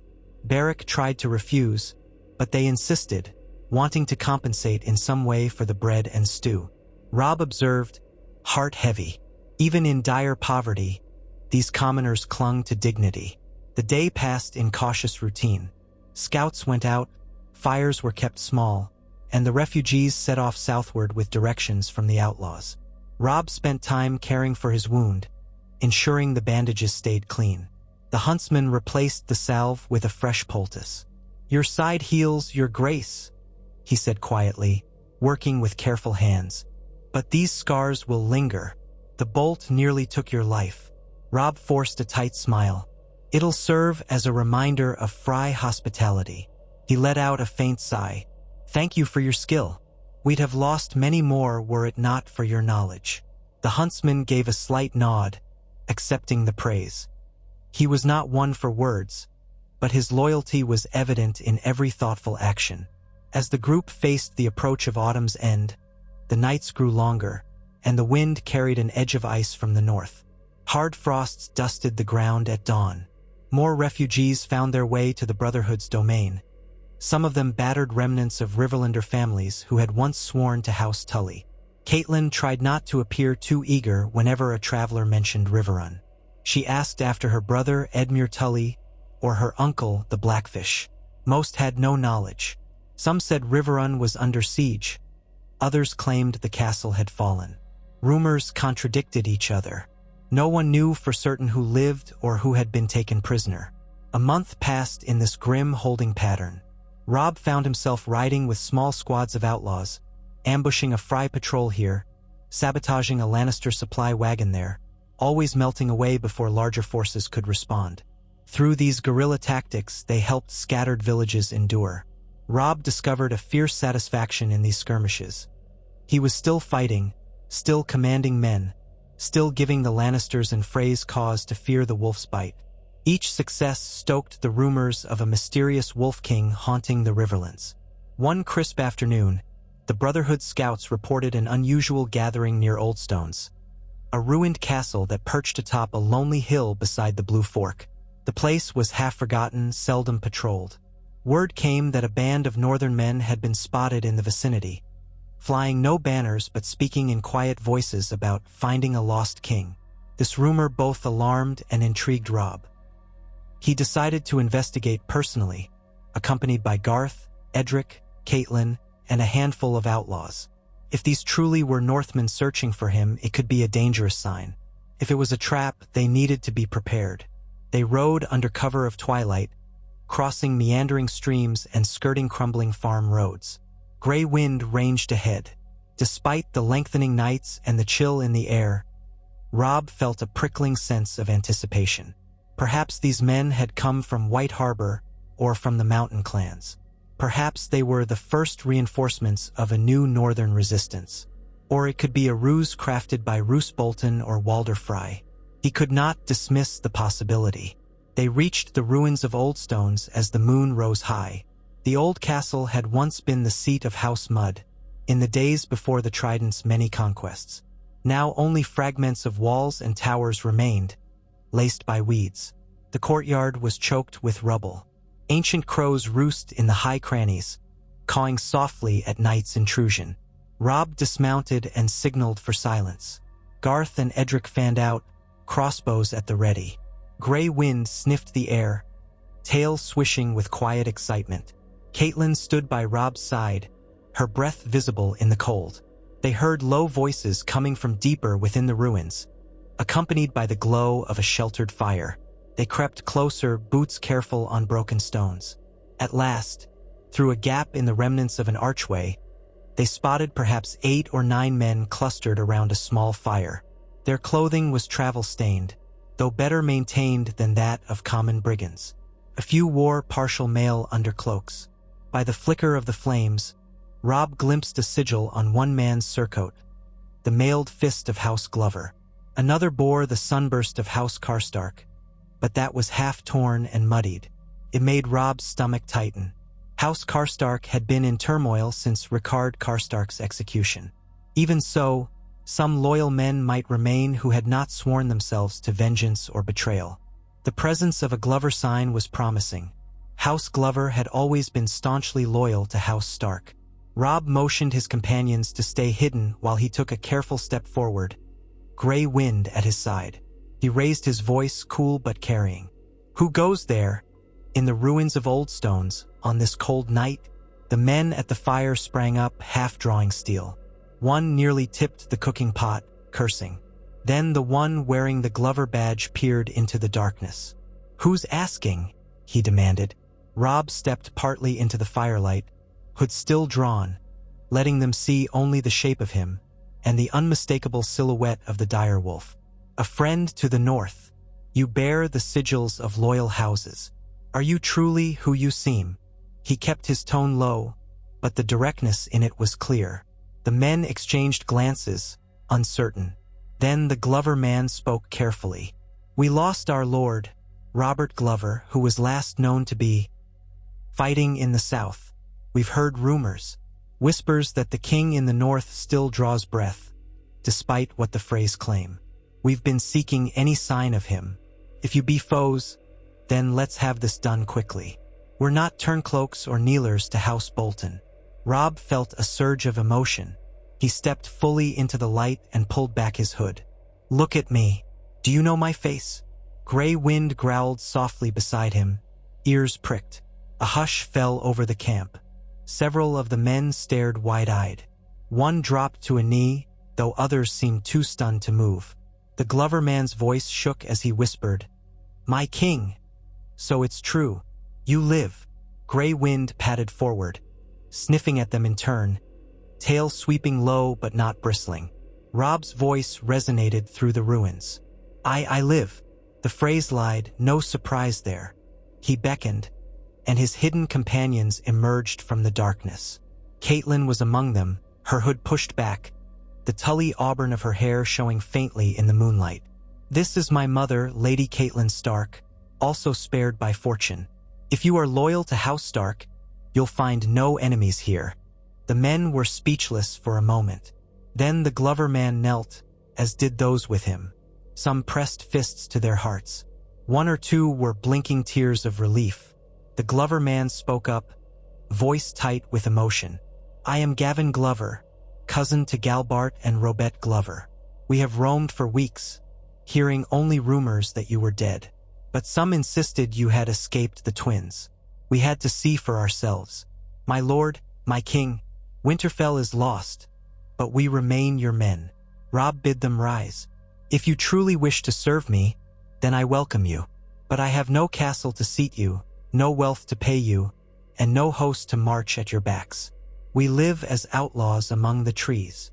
Gavin exchanged a glance with a younger man at his side who wore an old Karstark badge. Then he squared his shoulders. We'll follow you regardless. We have no love for the Boltons or the Freys. House Karstark was driven to madness by misguided vengeance, but we remain loyal to the memory of the old alliances. My companion here, Jory, was cast out when Lord Karstark turned on you. Jory refused to march under any banner that dishonored the Starks. We banded together to survive, hoping beyond hope we might find you. Robb clasped the man's forearm in earnest gratitude. Your loyalty will not be forgotten, but you must keep my survival a secret. For now, the realm still believes I am dead, and that rumor is our shield. We act in secrecy, harrying the Freys and the Lannisters when we can. The day will come when we proclaim ourselves openly, when we have enough allies ready to answer the call. Gavin nodded. Then we shall fight in the shadows at your side. A faint fire lit in his eyes, a righteous anger that had lain dormant. Let them quake at ghosts in the forest. They spent the rest of the night exchanging tales and forging plans. The newly arrived Northmen brought tidings from scattered enclaves. Word had it that House Manderley was still restless in White Harbor, though forced to treat with the Boltons. Lord Wyman Manderley outwardly pretended to yield, but the Glover men believed Manderley's loyalty to House Stark was unshaken. The Umbers, they had heard, were divided. Some had sworn fealty under duress, but others continued to defy the Boltons. Moat Cailin was occupied by Ironborn stragglers, though that might change if the Boltons pushed them out. All of it painted a fractured picture of the North, ripe for a carefully timed rebellion, provided the leader was alive to spearhead it. Robb listened intently, letting the men speak.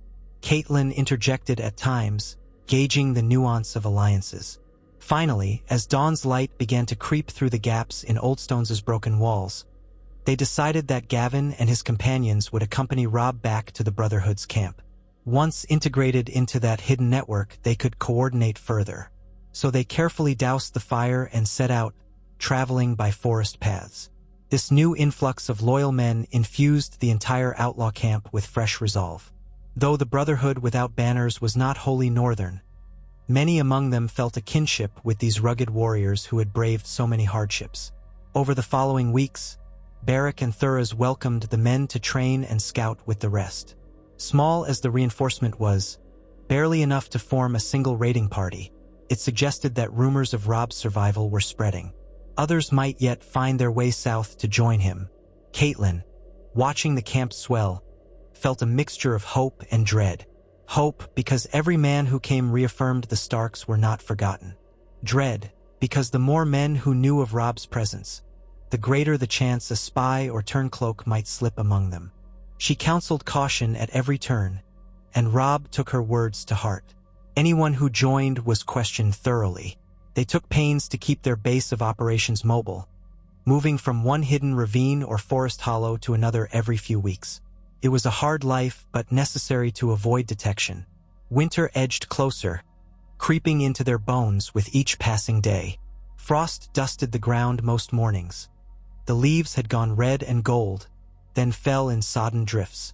Snow had not yet come to the riverlands, but the nights were increasingly bitter.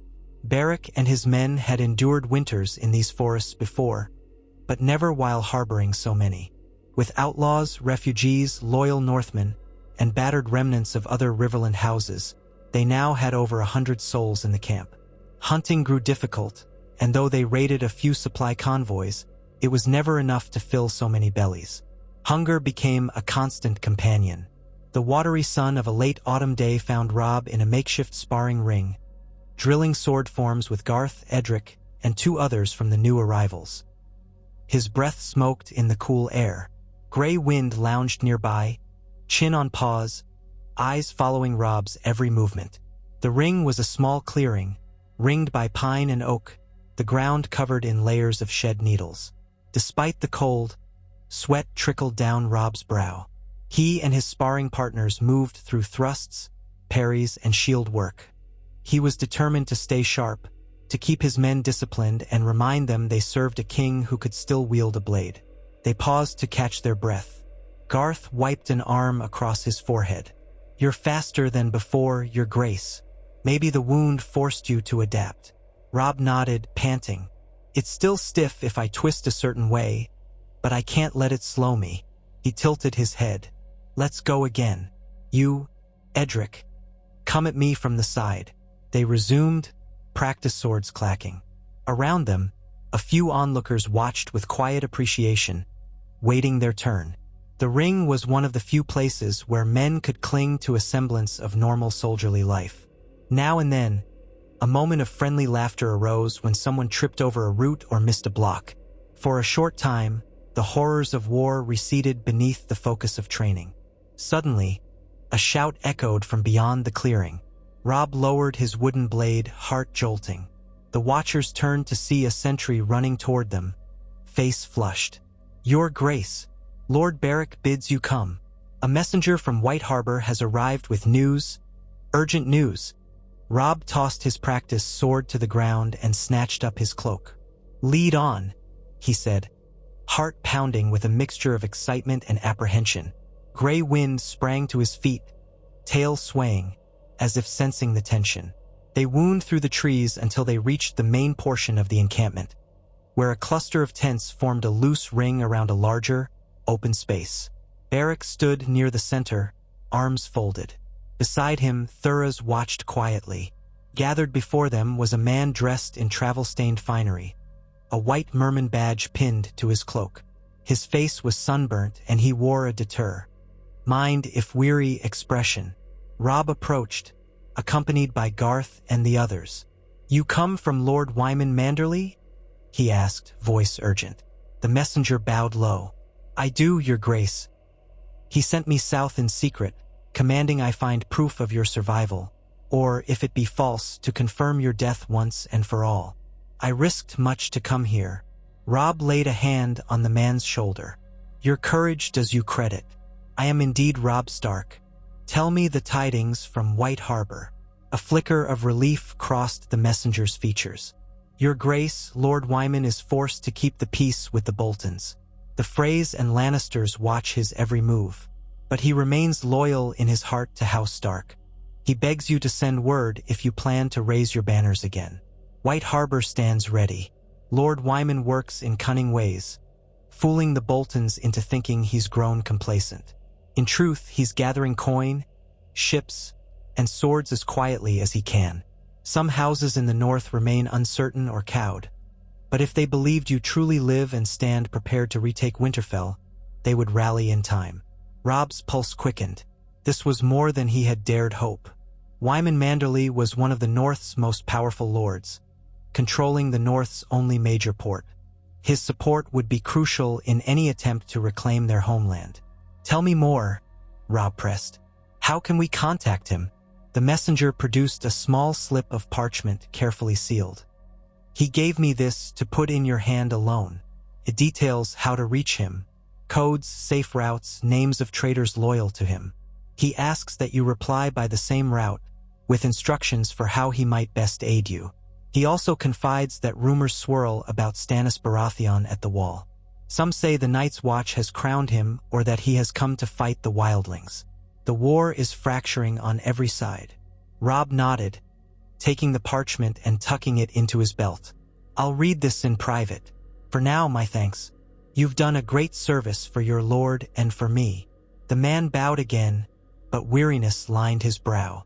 Beric ordered that he be given food and a place to rest.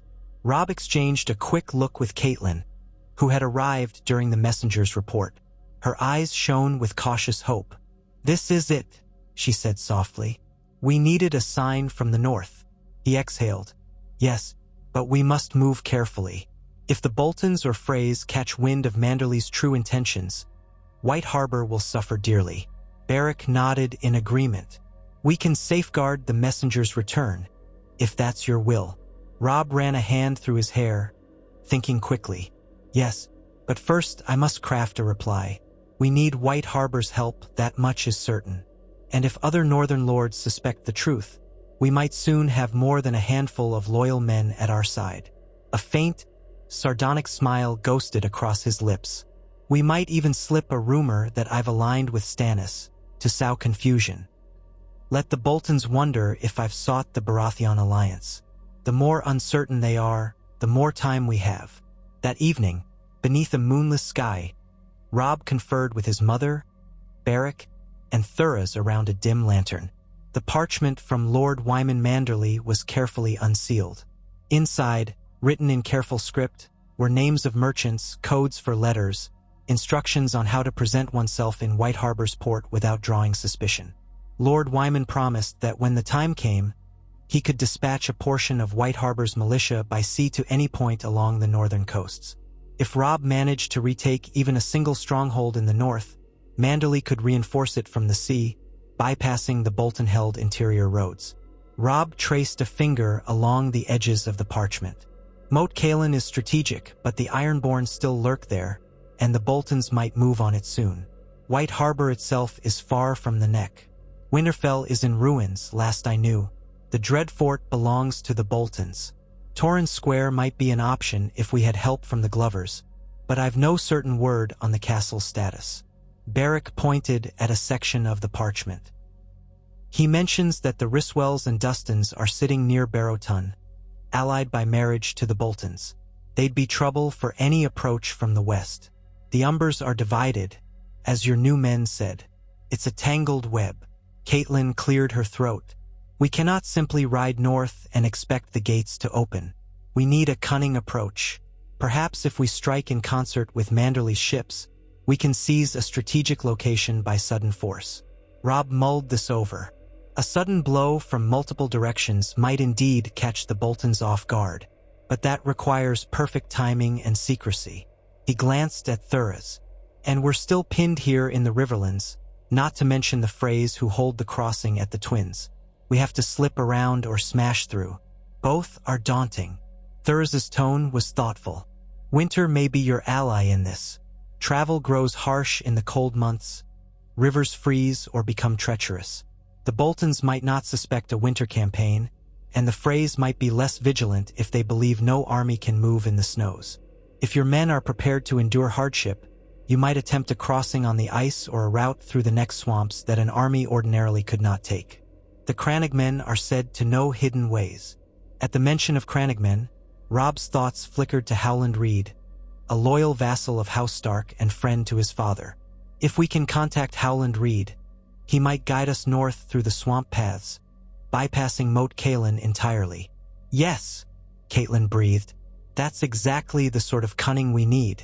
The Freys guard the main roads, but the swamps belong to the Reeds. Beric nodded, leaning back. It's a bold plan, but a dangerous one. The neck is full of bog devils and hidden sinkholes. One misstep and your men could drown in peat. Still, I see merit in it. Robb looked around the small circle. Then let us start planning. I'll write to Lord Manderley, telling him we aim to coordinate with Howland Reed to slip north. We must keep the timing vague for now, but we can say that we hope to strike in the depths of winter, if he can stand ready with his ships. Caitlin's eyes glowed with renewed purpose. We must warn him to be wary of betrayals. The Boltons must suspect that White Harbor is not so docile. Thuras spread his hands in a gesture of agreement. We will keep your letter coded and use the channels he's provided. We've grown adept at secrecy, as has he. Thus, they set to drafting a cautious but resolute missive, employing the ciphers Lord Wyman had included. Robb wrote with Caitlin looking on, each word chosen carefully. He reaffirmed his survival, asked for continued patience and hidden support, and promised that if the old gods were kind, the Stark banner would rise again in the north when the snows lay thick on the land. Once the letter was sealed and disguised among mundane trade documents, Thuras arranged for the messenger's safe departure. They spread misinformation about the messenger's route, so if any spy gleaned a hint, they would follow the wrong trail. The real messenger went east first, then circled north under the escort of 2 of Barrick's best riders. All the while, the cold intensified. Frost clung to the bare branches, and the dirt trails became hard and rutted. The Brotherhood's scouts returned with grim tidings of new atrocities. The Freys were burning suspected Stark loyalist villages. Bolton men had been spotted as well, an unsettling sign they were cooperating more openly with Walder Frey. Some of the outrages were pinned on the Lannisters or the rogue Sellswords who roamed the land in the name of King Tommen. But it was increasingly clear that any who might have once supported the young wolf were subject to revenge. Robb's anger simmered, but he could do little. They were too few to stop these acts en masse. They managed a few hit-and-run skirmishes, rescuing small pockets of villagers, but that was all. Each time Robb saw innocent families left destitute by the Freys, he recalled the Red Wedding's carnage. He recalled the trust he had placed in Walder Frey and how that had doomed so many of his men. It fueled his determination to survive this clandestine war. They would have their reckoning. Weeks dragged on. Snow threatened but did not yet blanket the riverlands. The nights were brutally cold, and the Brotherhood relocated their camp to a more sheltered hollow among rocky outcroppings, where they could break the wind. Huts of woven branches and scavenged timber went up, crude but warmer than simple tents. Smoke curled from makeshift chimneys, an aromatic mix of damp wood and cooking smells. Often, the men and women huddled close, sharing body heat, passing skins of watered wine or weak ale. Sickness was a real danger. Thuras and the huntsmen did their best with herbs, while Robb issued strict instructions for sanitation, a lesson learned from battlefield camps. Even so, coughs and fevers claimed some. Every day or two, new arrivals came, often half-frozen and underfed, seeking the famed outlaws who helped those in need. Robb wondered how long they could hide so many. Yet turning them away would mean condemning them to a grim fate in the wild. Barrick's leadership, combined with Robb's name and the gathering northern men, lent an almost mythic aura to the camp. Folk whispered of the Wolf King and the Lightning Lord, a combination of legendary figures that sparked hope among the oppressed. They believed these secretive warriors might restore justice to a broken land. But with the swelling of their numbers, they faced more frequent brushes with enemy forces. Patrols probed deeper, sometimes stumbling close to the camp's periphery. Skirmishes erupted in the gloom. The outlaws lost good men. Others were captured, presumably tortured for information. It became a deadly dance. Thuras insisted that the Lord of Light watched over them, but even faith had its limits. Some nights, voices rose in argument. Was it safer to break the camp into smaller groups, scattering across the riverlands? Should they remain united behind Robb? Barrick, ever calm, reasoned that scattering might keep them safer individually, but would shatter the fragile alliance they were building. Robb stood by Barrick. If they scattered, the northern men who had come seeking him would be left adrift. The possibility of retaking the north would vanish. "We must hold until we know if Lord Manderley can act," he said in council one night, voice firm. "If we lose each other now, the Freys and Boltons will have already won." Winter's official arrival found them in that same encampment, the first heavy snowfall coating the forest in pale drifts. The hush was profound, broken only by the crack of icy branches and the calls of watchmen.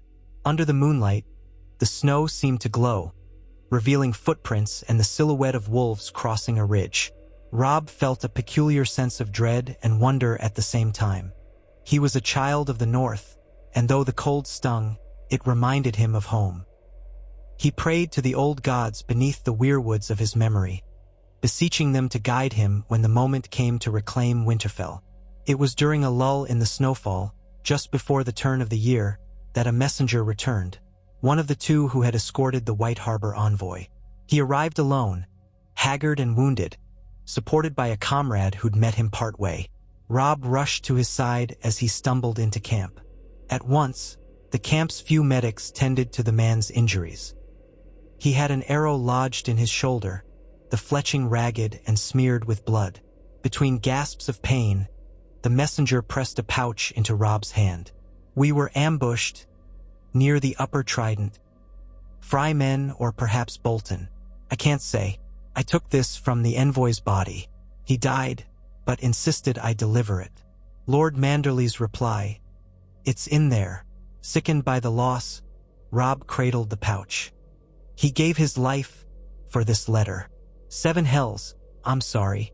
He squeezed the messenger's arm in gratitude. Rest now. We'll see you tended. With trembling hands, Robb and Caitlin retreated to the main shelter, calling for Beric and Thuras. By the glow of a guttering lantern, Robb opened the pouch. Inside was a folded paper sealed with Manderley's sigil, the White Merman. Carefully, Robb broke the seal. His eyes skimmed the contents. He read it once, then again, face set in grim concentration. Well? Caitlin prompted, her voice tight. Robb exhaled. Lord Wyman has received our letter and confirms he stands ready. He's forging alliances with certain lords who resent the Boltons. He also has ways to contact Howland Reed, though the neck remains perilous. He suggests we strike while the roads are choked with snow. Ironically, the phrase may assume no army can march in such conditions, but we have one advantage. The Crannogmen know winter travel like no others. He swallowed, eyes flicking to the last paragraph. He mentions an event. The phrase have demanded that Wyman travel to the Twins for some midwinter gathering, presumably to swear renewed oaths before the year's end. He suspects it's a trap, a chance for Walder Frye to keep White Harbor in line or take him hostage. Lord Wyman suggests that if we can cause a major diversion, the phrase might be drawn away, letting him slip north with some of his strength. Or, at the least, he can sabotage them from within. Beric listened, expression contemplative. A diversion. That means a bold strike somewhere in the Riverlands that cannot be ignored, forcing the phrase to send men to defend or retaliate. Thuras offered a murmured prayer. But where could we strike that is large enough to matter, yet feasible for our numbers? Robb's gaze flicked to the shelter's entrance, where snow swirled in the wind. The strategic point in the Riverlands is the Twins themselves, or else Harrenhal. But Harrenhal is held by the Lannisters or their lackeys. Attacking the Twins directly is madness unless we can muster a greater host. We might attempt a ruse, perhaps a feint that makes them think we aim for the Twins or for a major crossing. It doesn't have to be a true siege, just enough to alarm Walder Frye into pulling men back. Beric's single eye narrowed in thought. If we harry his outlying holds, burn supply depots, capture strategic outposts on the roads leading to the Twins, we might sow chaos.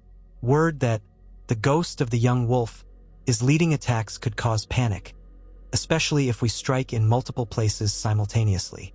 A flush of resolve warmed Robb's cheeks, though the winter wind seemed to blow harder against the shelter. Yes, we'll rally all the men we can. The Brotherhood, the Northern Loyalists, and the Riverlanders who still cling to House Tully. We can coordinate these raids, making them appear like the first wave of a renewed Stark rebellion. Walder Frye will have no choice but to recall men to defend his seat. If we do this just before the midwinter gathering, Lord Wyman may be able to slip out of the Twins with minimal oversight or else sabotage any plan the Freys have in store for him. Caitlin's eyes reflected both fear and determination. It will be dangerous, but your father always said, when you can't fight on their terms, force them to fight on yours. This might be the best chance we have. Robb nodded.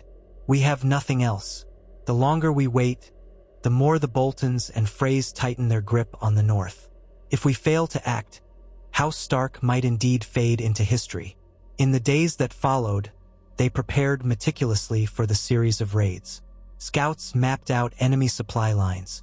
The Glover and Karstark men who had joined them scoured the roads, seeking out vulnerabilities in Frye watchtowers or small garrisons. Beric and Thuras committed their best fighters. They divided into multiple raiding parties, each with a specific target. Some small Frye keeps, others supply caravans, still others the roads near the Twins. They aimed to strike fast and vanish, leaving panic in their wake. Robb took command of one of the largest parties. His mother insisted on remaining in the camp to coordinate communications and watch for any sign of Bolton or Lannister countermoves. Robb agreed reluctantly. If something went wrong, she would be safer among the outlaws than in the field. But he needed to face the phrase himself to show that the young wolf lived, and to ensure the deception was complete. When all was ready, they set out under cover of night, the wind howling through the leafless woods. Snow crunched underfoot. Most of the men wore cloaks of mottled gray or brown to blend with the surroundings. Gray Wind loped beside Robb, his paws silent against the frozen ground. The plan was simple. Reach their designated targets by the second night, strike in unison, and withdraw before the phrase could mount a cohesive response. Robb's heart pounded with anticipation. Each swirl of snow reminded him that they were gambling everything on surprise. With fewer than 200 men across all the raiding parties, they couldn't hope to hold ground. But they didn't need to hold it, they only needed to create the illusion of a much larger threat. Every outrider or spy who saw them would carry word of the Stark banners returning in force. Rumor would inflame Walder Frey's paranoia. The first raid went smoothly. Barrack's group ambushed a small garrison near a crossroads inn, defeating a score of Frey men and torching their storehouse of winter fodder. The second group, led by Garth, assaulted a guard tower on the road to Seagard, slaying the watch and planting makeshift banners with the direwolf sigil. Meanwhile, Robb's own party approached a minor Frey keep nestled along the banks of the Trident. The keep was reputed to store grain shipments destined for the twins. If they destroyed those supplies, it would hit Walder Frey's winter larders hard. Night enfolded them as they crawled closer to the keep's walls. Snow layered the battlements, and the guards huddled by torches, stamping their feet to ward off the cold. Robb's men crouched behind a low ridge, close enough to hear the guards complaining about how quiet their watch was. For a moment, Robb hesitated, memories of the Red Wedding swirling in his mind. But he could not waver. These men served the house that had butchered his. He steeled himself. On his signal, archers loosed a volley of arrows at the guards. The hush of the night shattered as men cried out in alarm. Robb led the charge across the short distance, Gray Wind bounding ahead. A few guards tried to bar the gate, but the raiders reached it in time, shoving a heavy timber between the doors so they couldn't close fully. Men swarmed the gatehouse, cutting down the small Frey garrison. The outer yard was theirs in moments. They pressed on, boots slipping on fresh snow and patches of ice. Gray Wind's furious howls reverberated off the stone. The keep was little more than a large hall with a stout wall. Its inhabitants scrambled to mount a defense, but panic and surprise turned the fight chaotic. Robb found himself clashing sword against spear in a narrow passage. He parried a thrust, then slammed his shield into the spearman's face. Blood sprayed. Another Frey man came from behind, but Garth blocked him, steel ringing in the cold air. Shouts and screams mingled in a frenzied chorus. A handful of the keep's defenders tried to rally in the courtyard. Robb saw them gathering around a portly knight with a Frey badge. He bellowed, "Face me!" as the man brandished a mace. Robb strode forward, sword at the ready, every nerve singing. The man recognized him, eyes wide with shock. You're supposed to be," he stammered. "Dead," Robb snarled. "You Freys have poor aim." He lunged, driving the knight onto the defensive with a flurry of blows. The portly man grunted, parrying awkwardly with his mace's haft. Robb bashed his shield into the knight's chest, forcing him back into the courtyard's deep snow. Then, with a final brutal stroke, he slashed the knight's throat. Scarlet splashed across the white ground. A shriek cut the air as a pair of Frey archers on a balcony began firing down into the courtyard. Robb ducked behind his shield. "Archers on the left," he yelled. One of his own archers, perched by a stable door, returned fire. An arrow found its mark. A Frey tumbled from the balcony with a cry, slamming onto the frozen cobblestones. The second archer tried to retreat, only to catch another arrow through the chest. With their leadership in disarray, the remaining defenders either surrendered or fled. Robb's men quickly began piling crates of grain and barrels of provisions in the courtyard, dousing them with lamp oil. The thick, pungent smell hung in the cold air. Some pleaded for mercy, swearing they had no part in the Red Wedding. Robb, remembering his father's lessons, halted needless slaughter. "Accept their surrender if they lay down arms," he ordered. "We came to destroy resources, not murder every soul." But the men who had fought them tooth and nail were shown no quarter. In short order, the flames roared to life, devouring the supplies. The inferno lit the night sky, sparks dancing on the snowy wind. Robb stood back, sword dripping, watching the conflagration. Walder Frye would feel this loss keenly. The young wolf had come roaring out of the darkness he was supposed to inhabit in death. They set no fires to the main hall, allowing any peasants or servants to remain unmolested inside. This was not a red wedding reversal. It was a strategic raid, and Robb refused to stoop to Frye barbarity. He had given his men strict orders not to harm the helpless. Soon, though, the flickering glare of the courtyard fire threatened to spread if they did not leave. Sparks flew onto the walls. The keep was old and in disrepair. Once the supply stores went up, there was no telling how quickly it might catch the rest. Already, thick smoke poured upward. "Fall back," Robb commanded. "We've done what we came for." They withdrew into the night, leading terrified horses from the Frye stables. They were laden with whatever grain sacks or winter cloaks they could salvage, as well as coin from the knight's personal stash, to help feed and equip the Brotherhood's growing numbers. When they slipped into the darkness of the forest, the keep behind them was half consumed in flame, the glow reflecting on the night sky like a second dawn. The wind carried the acrid stench of burning grain. Cries of the wounded and the crackle of fire followed them. Though grim, the raid had succeeded perfectly in its objective, the destruction of the Frye winter stockpile, and that was only one of multiple raids carried out that same night. Thuras, leading a third group, ambushed a convoy on the main road to the Twins. Barrack's party captured a small ferry crossing that fed trade into Frye lands. All told, they inflicted losses that Walder Frye would not be able to ignore. The next morning, exhausted but victorious, Robb's party regrouped in a safe hollow east of the keep they'd just sacked. Garth and Edric took stock of the wounded. A few men bore arrow grazes or sword cuts, but none too serious. Spirits were high, albeit overshadowed by the savage nature of warfare.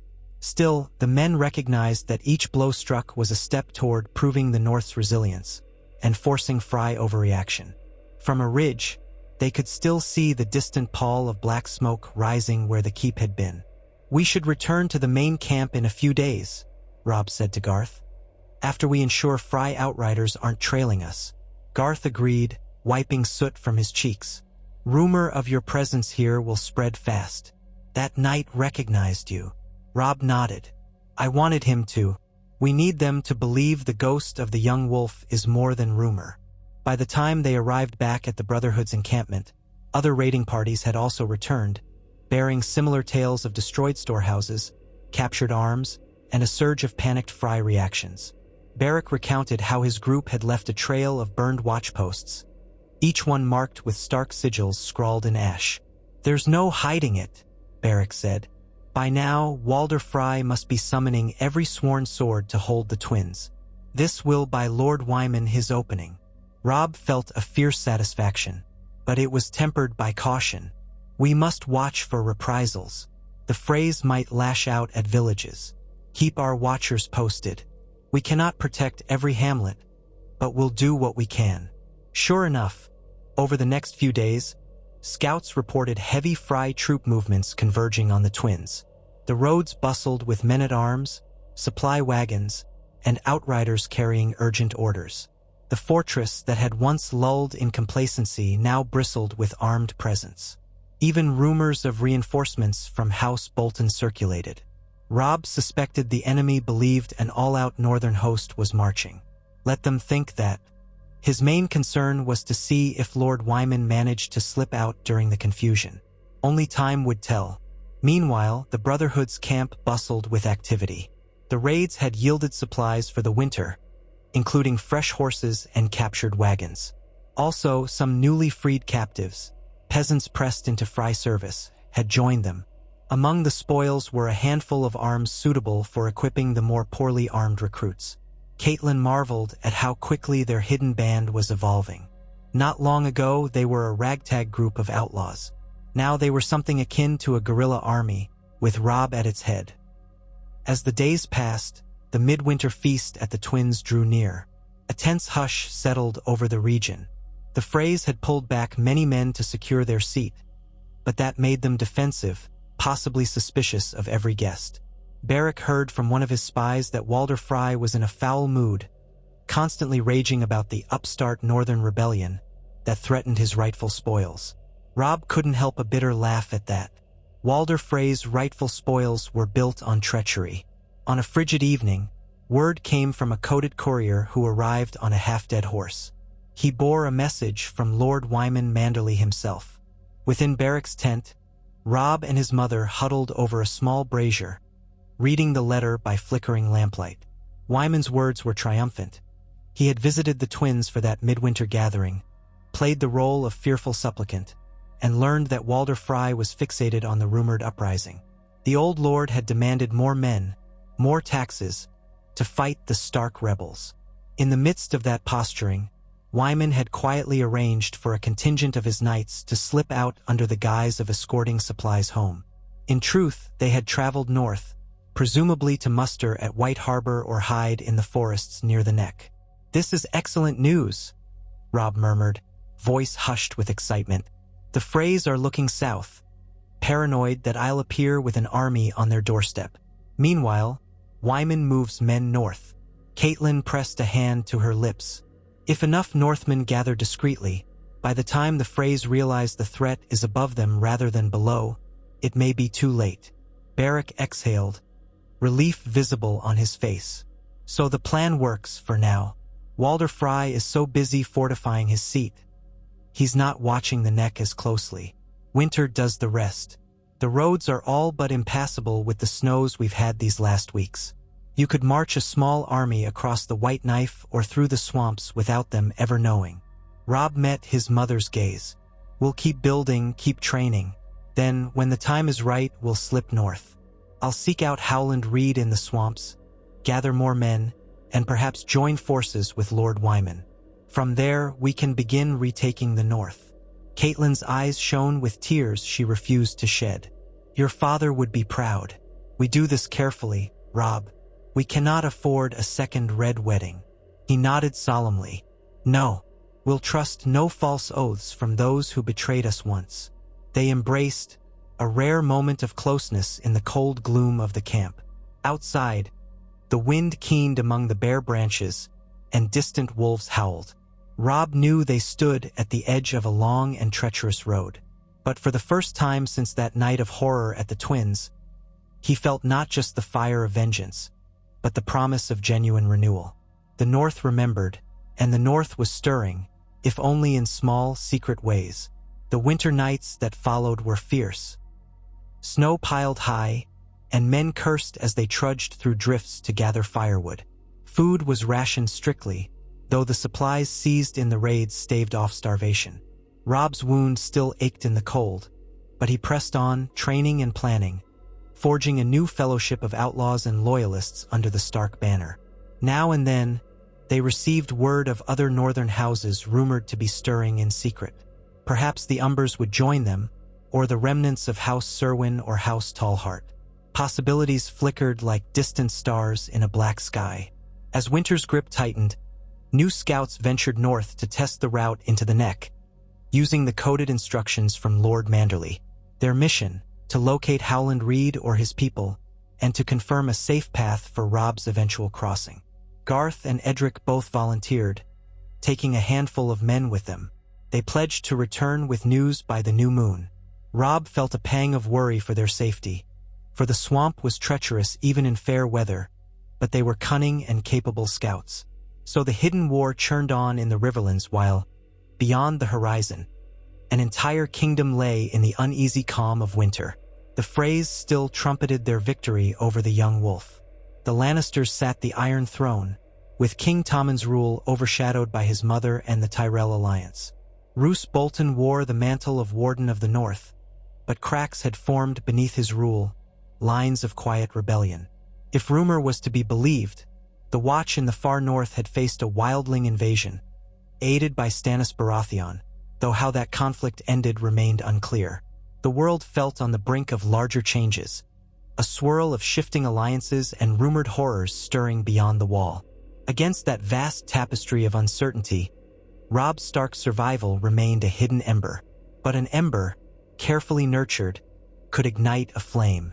On a bitterly cold morning, Robb walked among the campsites, greeting the men and women huddled around their fires. He paused by a group of Riverlanders cooking a thin stew, asked after their families, gave what comfort he could. Many recognized him, some still in awe that the king in the north lived. He offered them simple words, but each was sincere. He assured them their suffering would not be forgotten. At the camp's edge, he found Beric and Thuras speaking with two outlaws who'd just returned from a scouting run near the Twins. They reported that House Frey remained in a state of near lockdown. No major sorties had ventured out since the raids. Walder Frey was rumored to be furious, suspecting every traveler of being a Stark spy.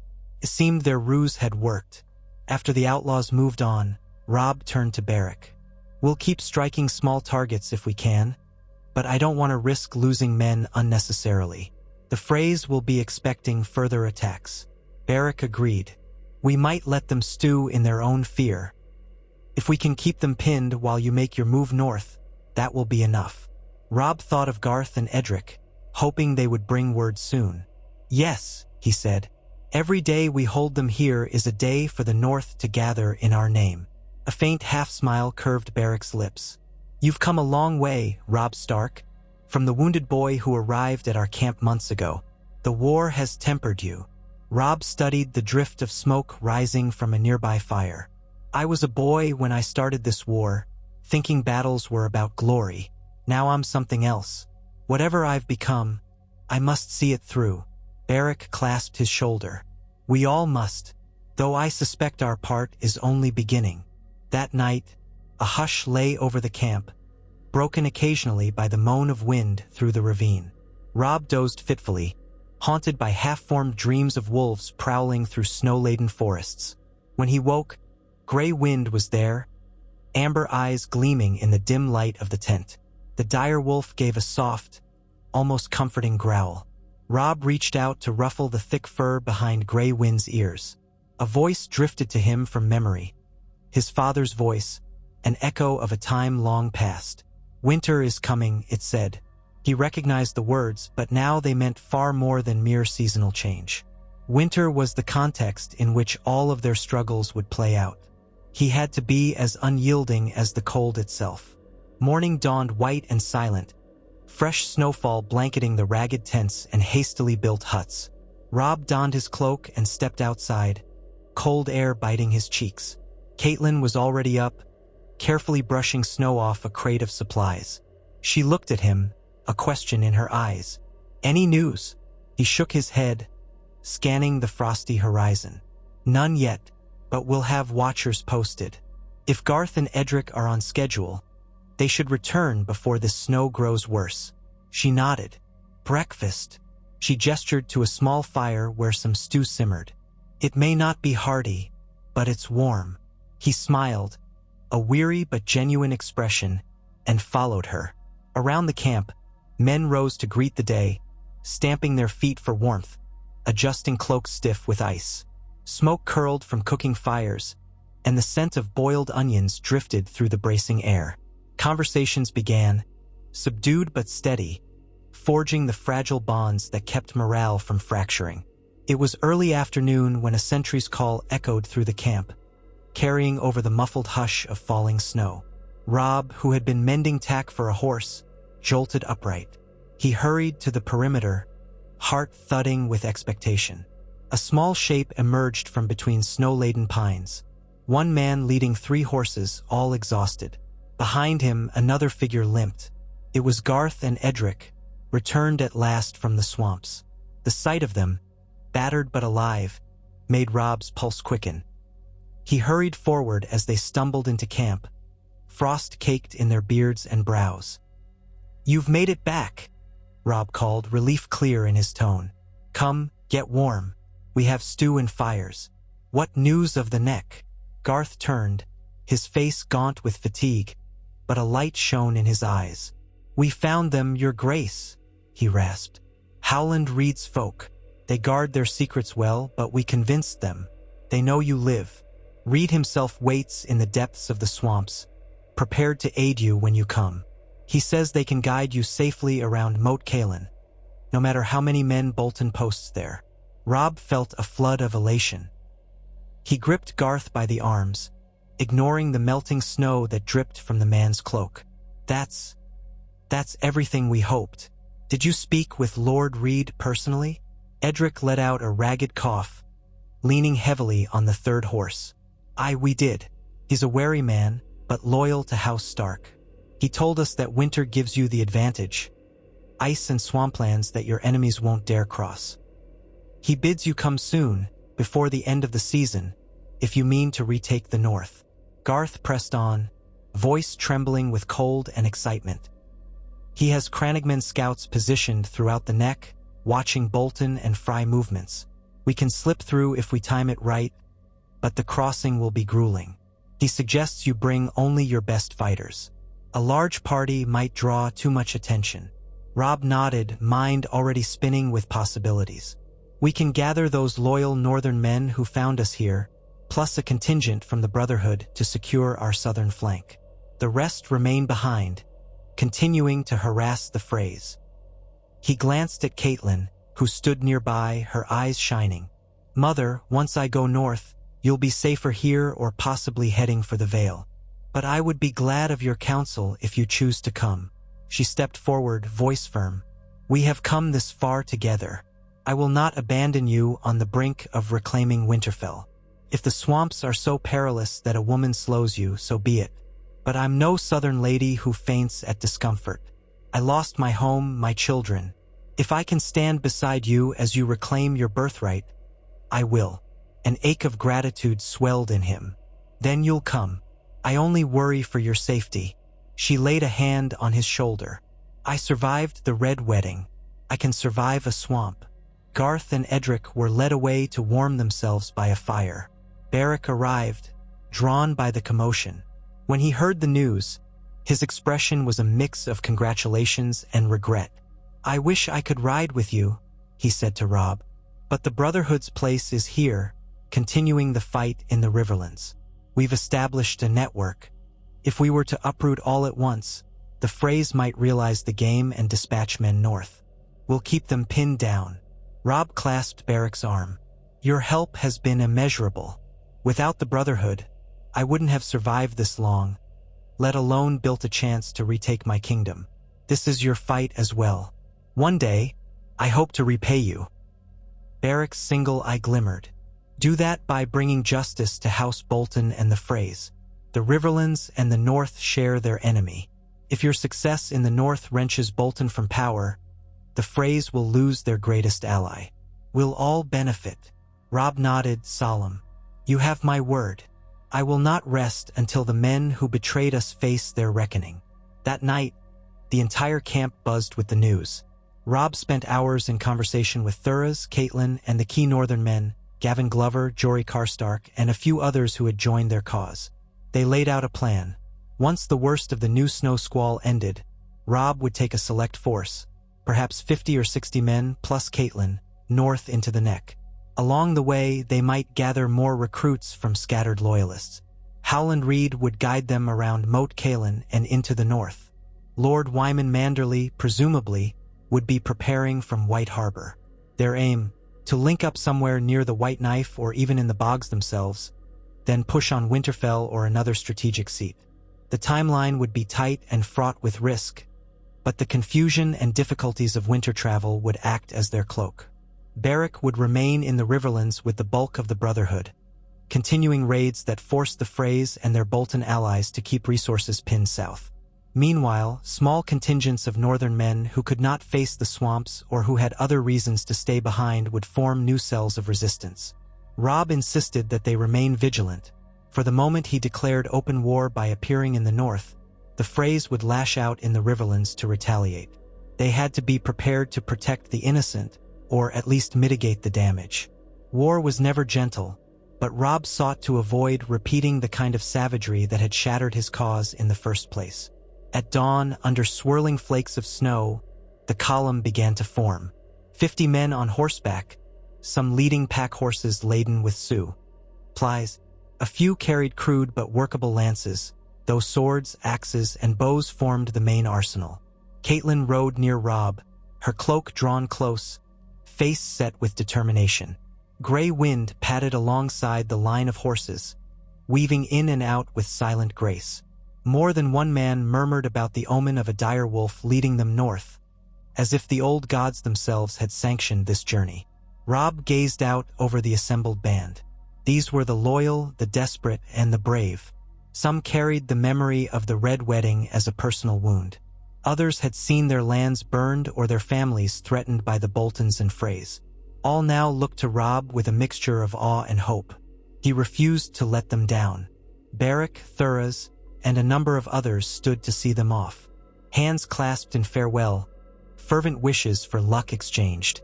It was a somber parting, for none knew when or if they would meet again. The wind bit at exposed skin, reddening faces, as if the gods themselves tested them even at the outset.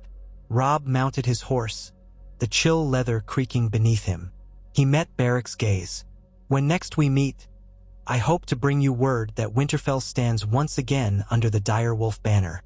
Beric's breath smoked in the cold. "May the gods, old and new, speed you on your way."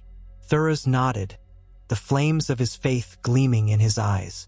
"I will pray that the Lord of Light guides you, and if ever you need us, send a raven or a messenger. We'll do what we can." With that, Robb urged his horse forward, the column lurching into motion behind him. The hush of snow-shrouded pines enveloped them. Caitlin rode just to his left, cloak fluttering. Gray wind dashed ahead a few yards, then circled back, always watchful. As they passed out of the ravine, the footprints of the horses left a single winding path behind them. It would soon be covered by fresh snowfall, erasing their trail to anyone who might try to follow. And so, Robb Stark and his vanguard vanished into the winter wilderness, bound for the neck and whatever lay beyond. Each labored breath in the cold air was a step closer to reclaiming a homeland wrenched from him by treachery. Each day's hardship and hazard tested their will, but the knowledge of how close they'd come to utter extinction at the Twins lent them an unwavering focus. They were ghosts as far as Walder Frey knew, phantoms of a dead king. Now those phantoms were crossing into the north. In the weeks that followed, the southern branch of their plan continued. Beric's raids, Thuras's intrigues, skirmishes with Frey patrols. Word reached the camps that Walder Frey raged louder than ever, certain that something bigger was afoot but unable to divine exactly what. Meanwhile, in the frozen forests and bogs far to the north, Robb and his company pressed on, guided by Cranigman scouts who emerged from the swamp mists like spirits, bearing frog spears and knowledge of hidden paths. Caitlin marveled at their skill. They could vanish in a single step, leaving no tracks on the spongy ground. Gray wind followed them with curious caution, his sense of smell baffled by the pungent odors of peat and stagnant water. By night, the company sheltered on patches of dry ground amid the bogs, building only small, smokeless fires. By day, they waded through ankle-deep or waist-deep water, silent as they could, to avoid betraying their presence. A watchful hush pervaded the swamp, so different from the open fields or deep forests of the riverlands. Here, the moss-draped trees and mirrored pools gave a sense of timelessness, as though the neck itself chose who might pass. Finally, after harrowing days of slow progress, they reached the deeper recesses of Cranigman territory. On a patch of firm ground dotted with strange weirwood limb huts, they were greeted by the tall, spare figure of Howland Reed himself. He wore a simple leather jerkin and a cloak woven from reeds, and he looked upon Robb with a calm, piercing gaze. At his side stood his daughter Mira and a few sworn men, each bearing that uncanny swamp-born alertness. Howland bowed in a measured gesture, old courtesy in his voice. "Robb Stark, king in the north. My heart is glad to see you alive. We have much to discuss." Robb dismounted stiffly, mud caked on his boots. He bowed in return, mindful of the Reed family's significance and unwavering loyalty. "Lord Reed, I owe you my thanks.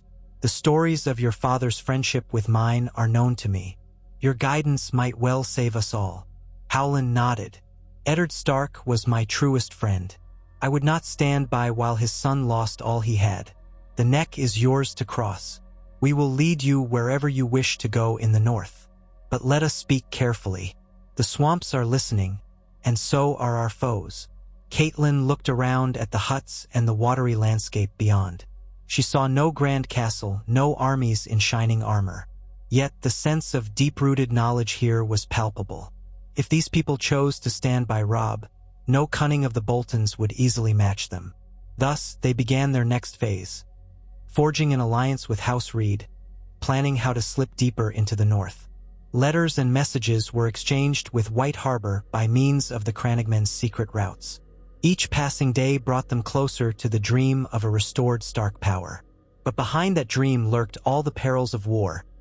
The Boltons, the Freys, the uncertain stance of the Umbers and Karstarks, and the overarching threat of a realm exhausted by constant strife. Yet none of that shook Robb Stark's resolve.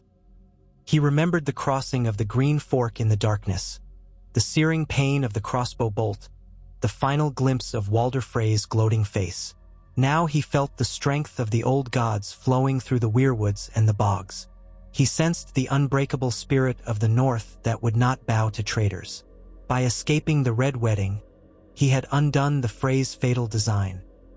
And so long as he drew breath, House Stark would never be truly extinguished.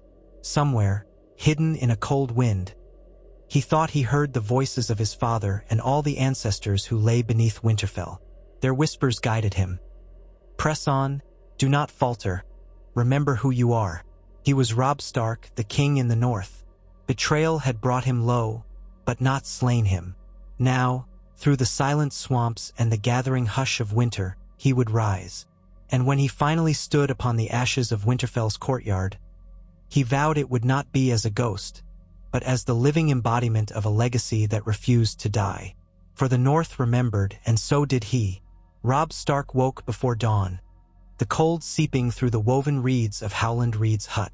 Outside, the neck lay in motionless pre-dawn gloom, the water mirror-still around clumps of dead grass. He stirred from the pallet of moss and fur that served as his bedding. His breath hung in the air, as visible as smoke.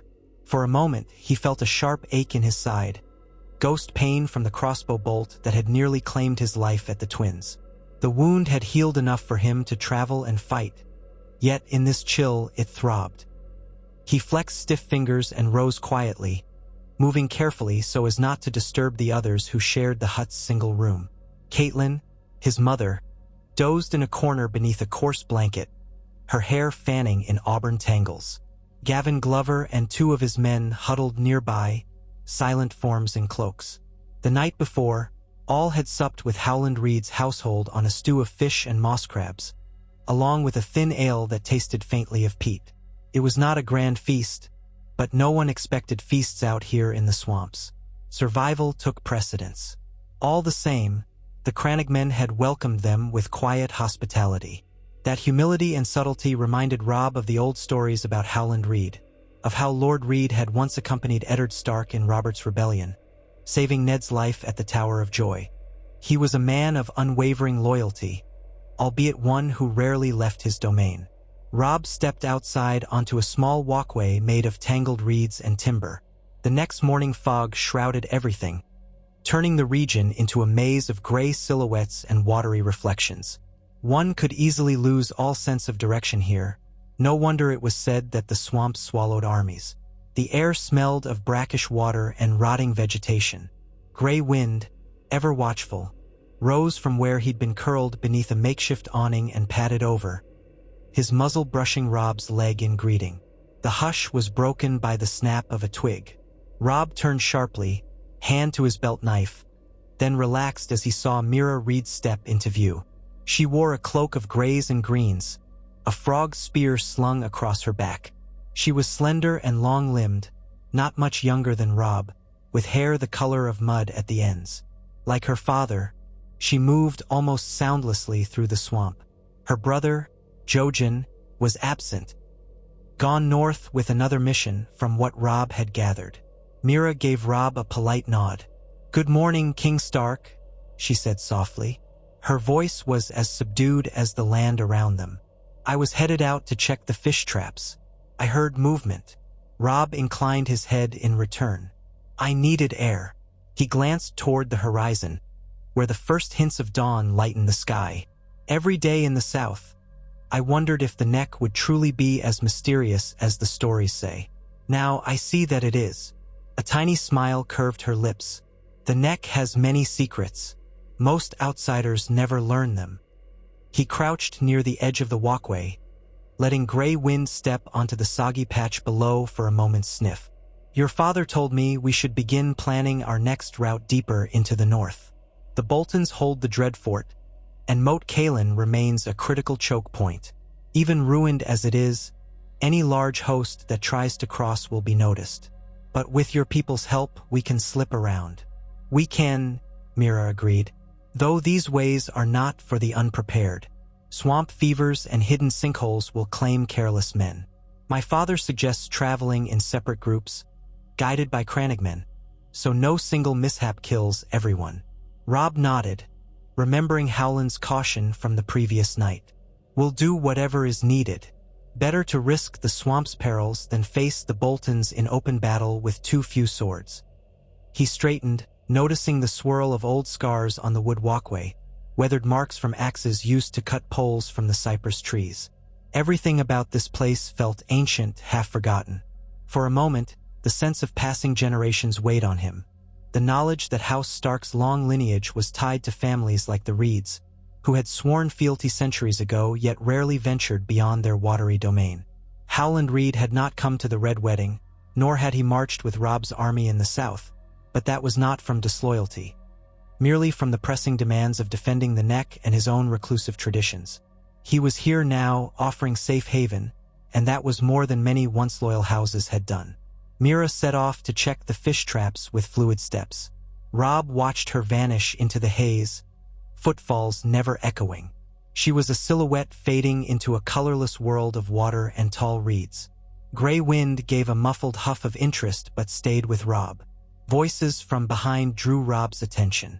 He turned to see the door of the hut open. Caitlin emerged, wrapped in a cloak, eyes still weary from poor sleep. She stepped onto the walkway, scanning the fog. "Did you rest?" Robb asked gently.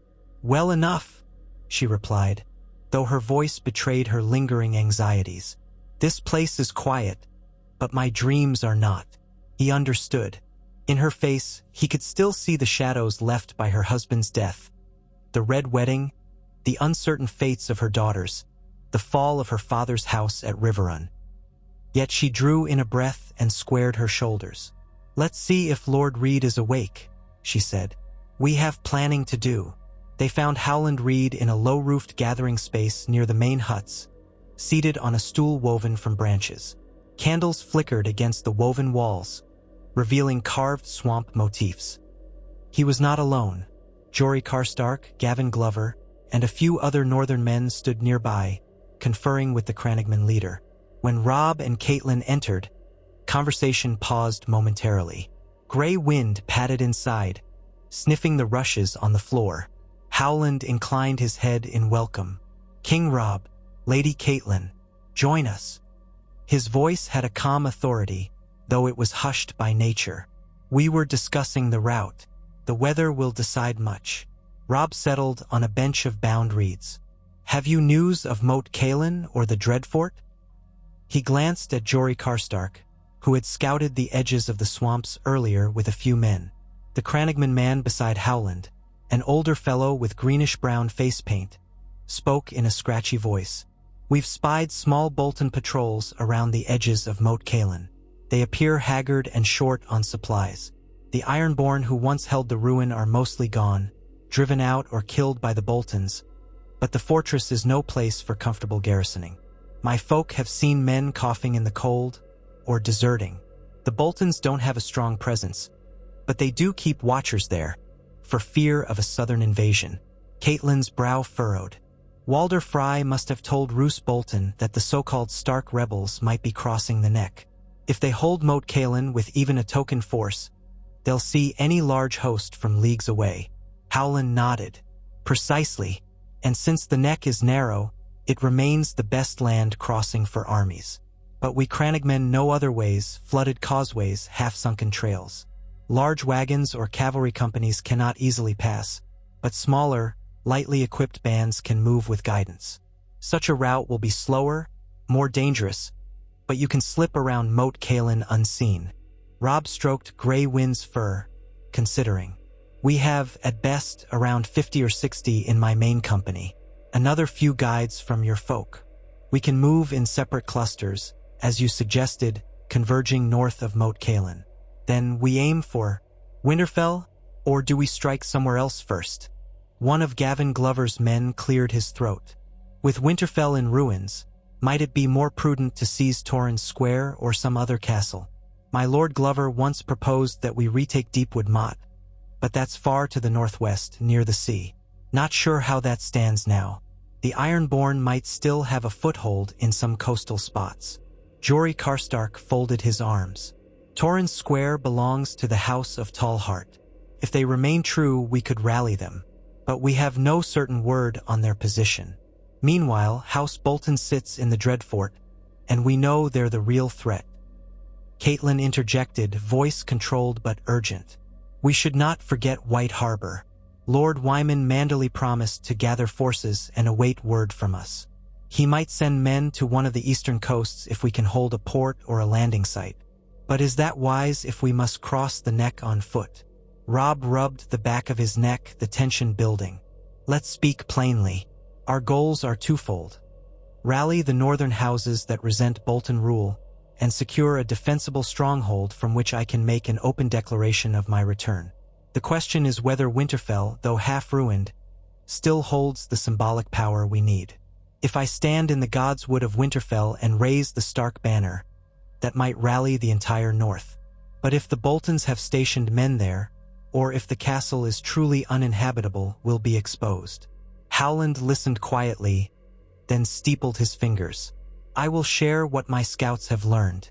Ramsay Snow, now legitimized as Ramsay Bolton, or so the rumors say, has taken up partial residence at the ruins of Winterfell. He brought a small garrison, though he comes and goes. Some say he tries to rebuild or at least hold it for his father. Others claim he torments the local populace.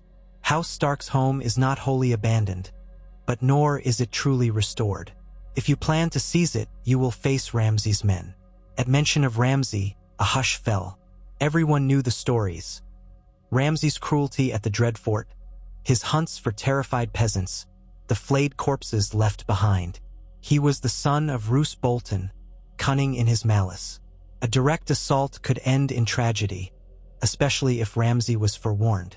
Caitlin's eyes flickered with anger. That monster has no right to hold Winterfell. Robb's jaw tightened. He doesn't, and if the gods are just, he'll bleed for it.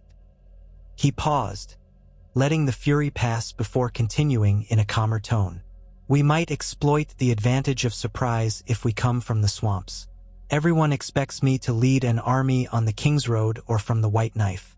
Instead, we slip in quietly, gather local support from the peasants who still hold loyalty to House Stark, and strike Winterfell with enough force to crush Ramsay's garrison.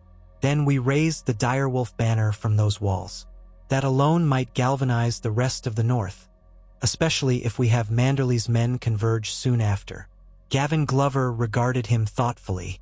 If we're going to do that, we need more swords, stealth, and a good bit of luck. Winterfell is large.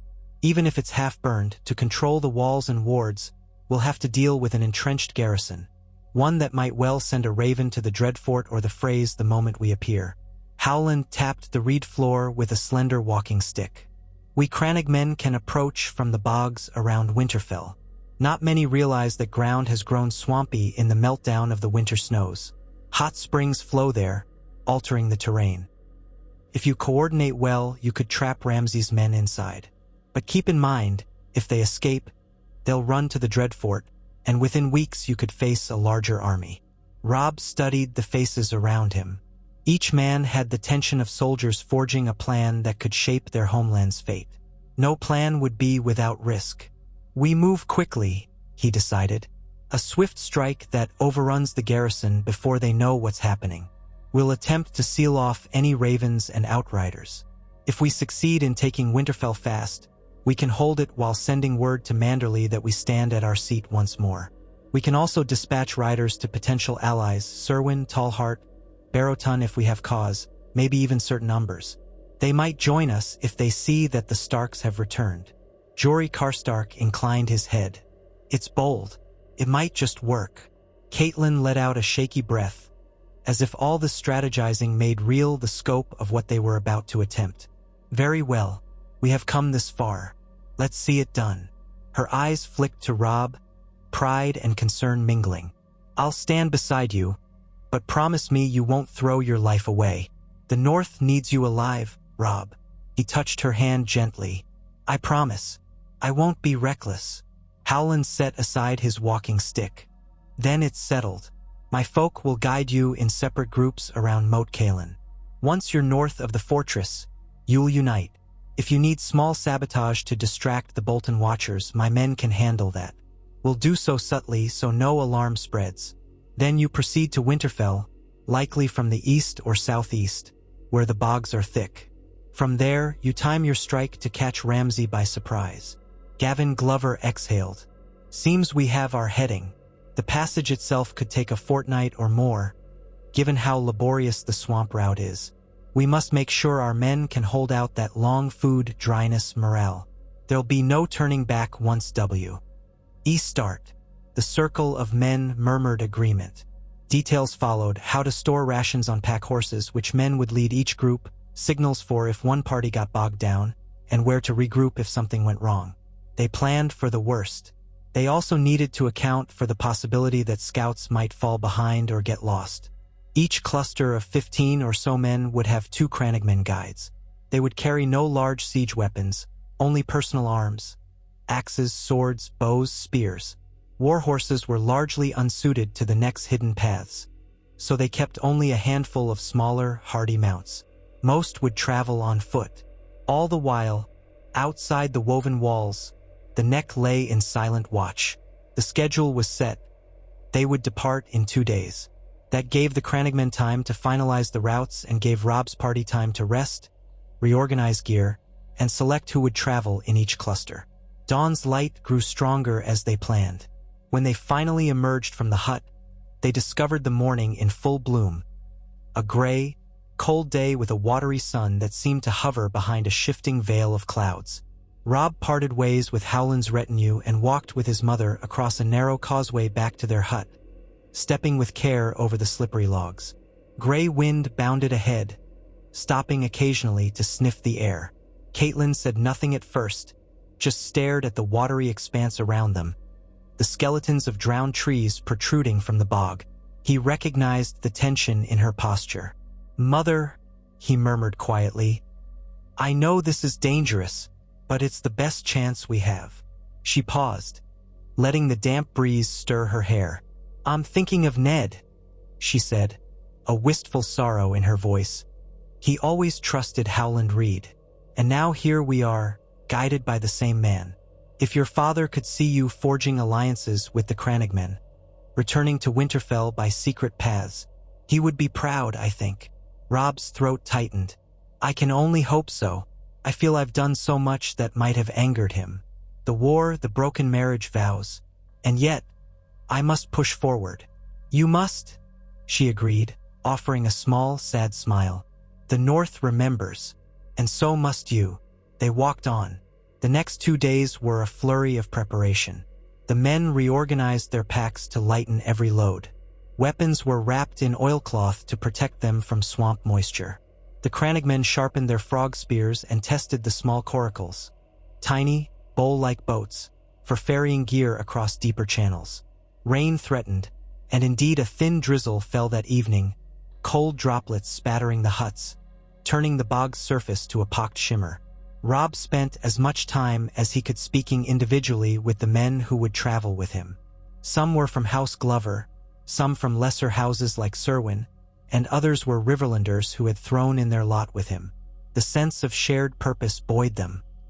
They were no shining army, but a mix of survivors. Each time Robb looked at them, he felt both responsibility and gratitude. They chose to stand beside him in this near-impossible endeavor. On the eve of departure, Howland Reed hosted a final gathering in the largest hut. The meal was simple, a stew of fish, onion, and swamp herbs, but it carried a grave sense of ceremony. Reed's people drummed softly on hollow logs, chanting Old Neck songs that echoed across the water. Robb and Caitlin sat near Howland, hearing snatches of Cranagman tales about marsh giants, sunken halls, and ghostly watchmen in the peat. A hush followed each story, as though the swamp itself listened. Then, at last, the final daybreak arrived. Wrapped in cloaks and balancing spears or bows, each group lined up at separate points along the watery edges of the settlement. Cranagman guides led, stepping into shallow channels where wooden planks and carefully placed stones offered precarious footing. The men who would accompany Robb parted with quiet jokes or claps on the shoulder, for they might not see each other again until they rejoined north of Moat Cailin. Robb's group was the largest, 20 men plus himself, Caitlin, and 2 Cranagman guides. Gray wind moved freely, loping back and forth. Howland Reed stood on a little causeway to watch them depart, his face inscrutable in the low morning light. "Good fortune," he told Robb, voice low. "Listen to the swamp and your guides.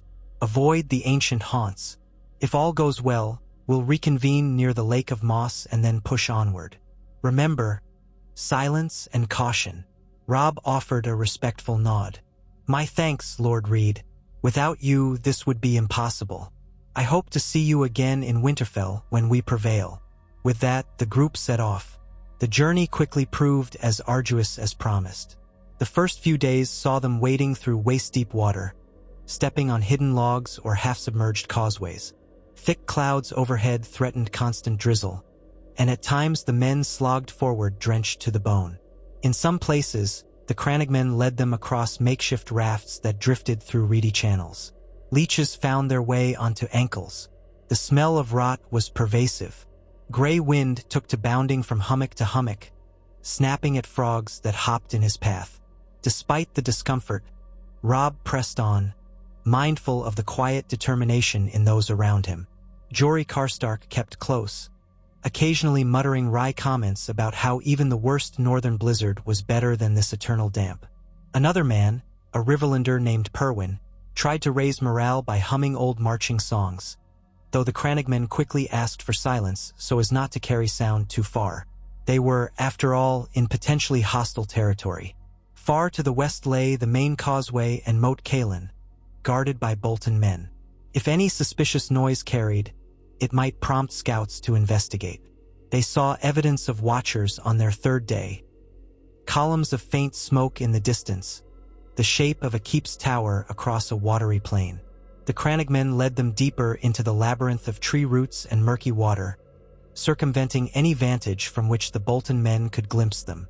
At one point, Robb's group paused to watch a small Bolton patrol ride along a muddy causeway half a mile away. Through the gloom, they glimpsed the flayed man's sigil on a banner.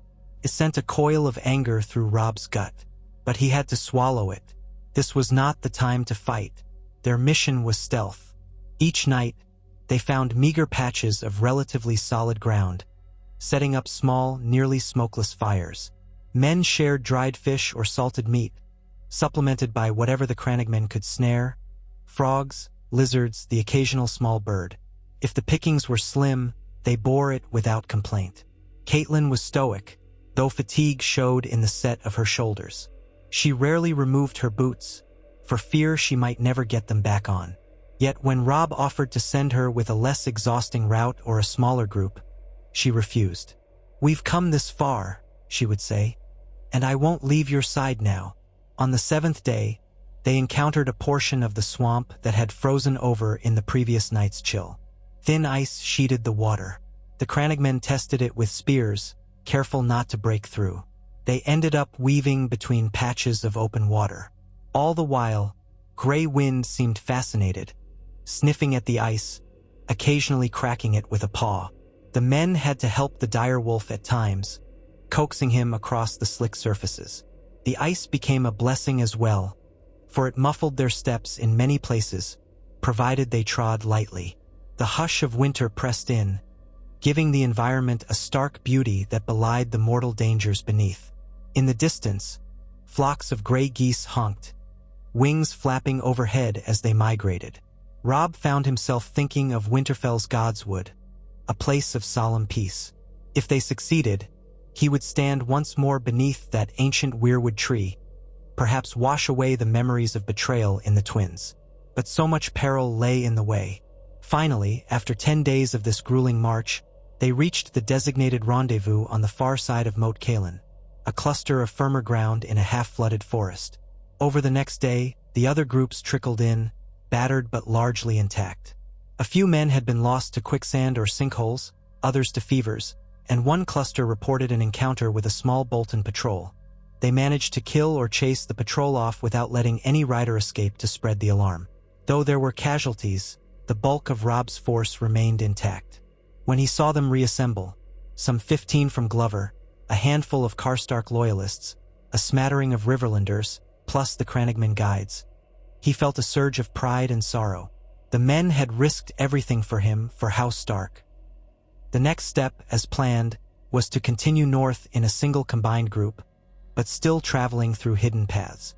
By now, the land was shifting from the bogs of the Neck to the heavier forests of the true north. Pine and fir trees replaced drooping cypress and reeds. The air grew colder, the ground frostier. Occasionally, they spied wolf tracks in the snow. Robb took heart in that sign.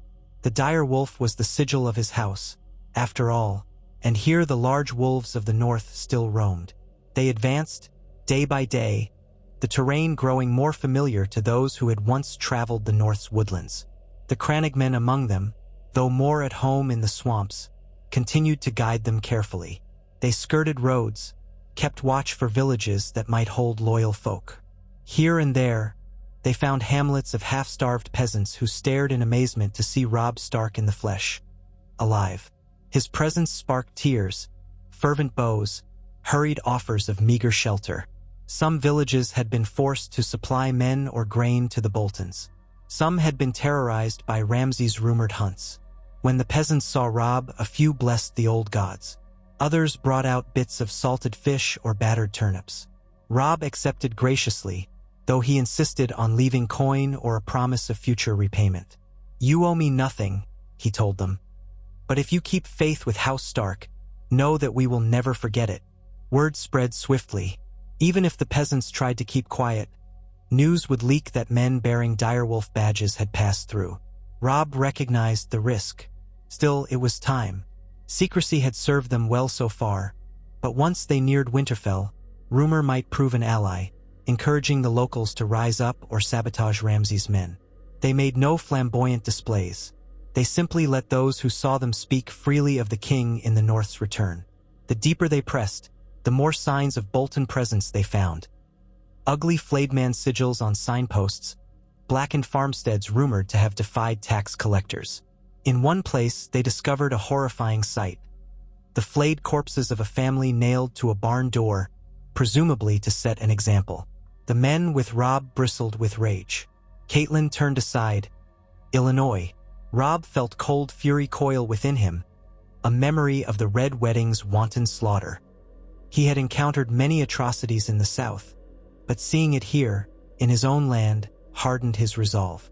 He promised those few survivors cowering in the barns that House Stark would punish the Boltons for these crimes.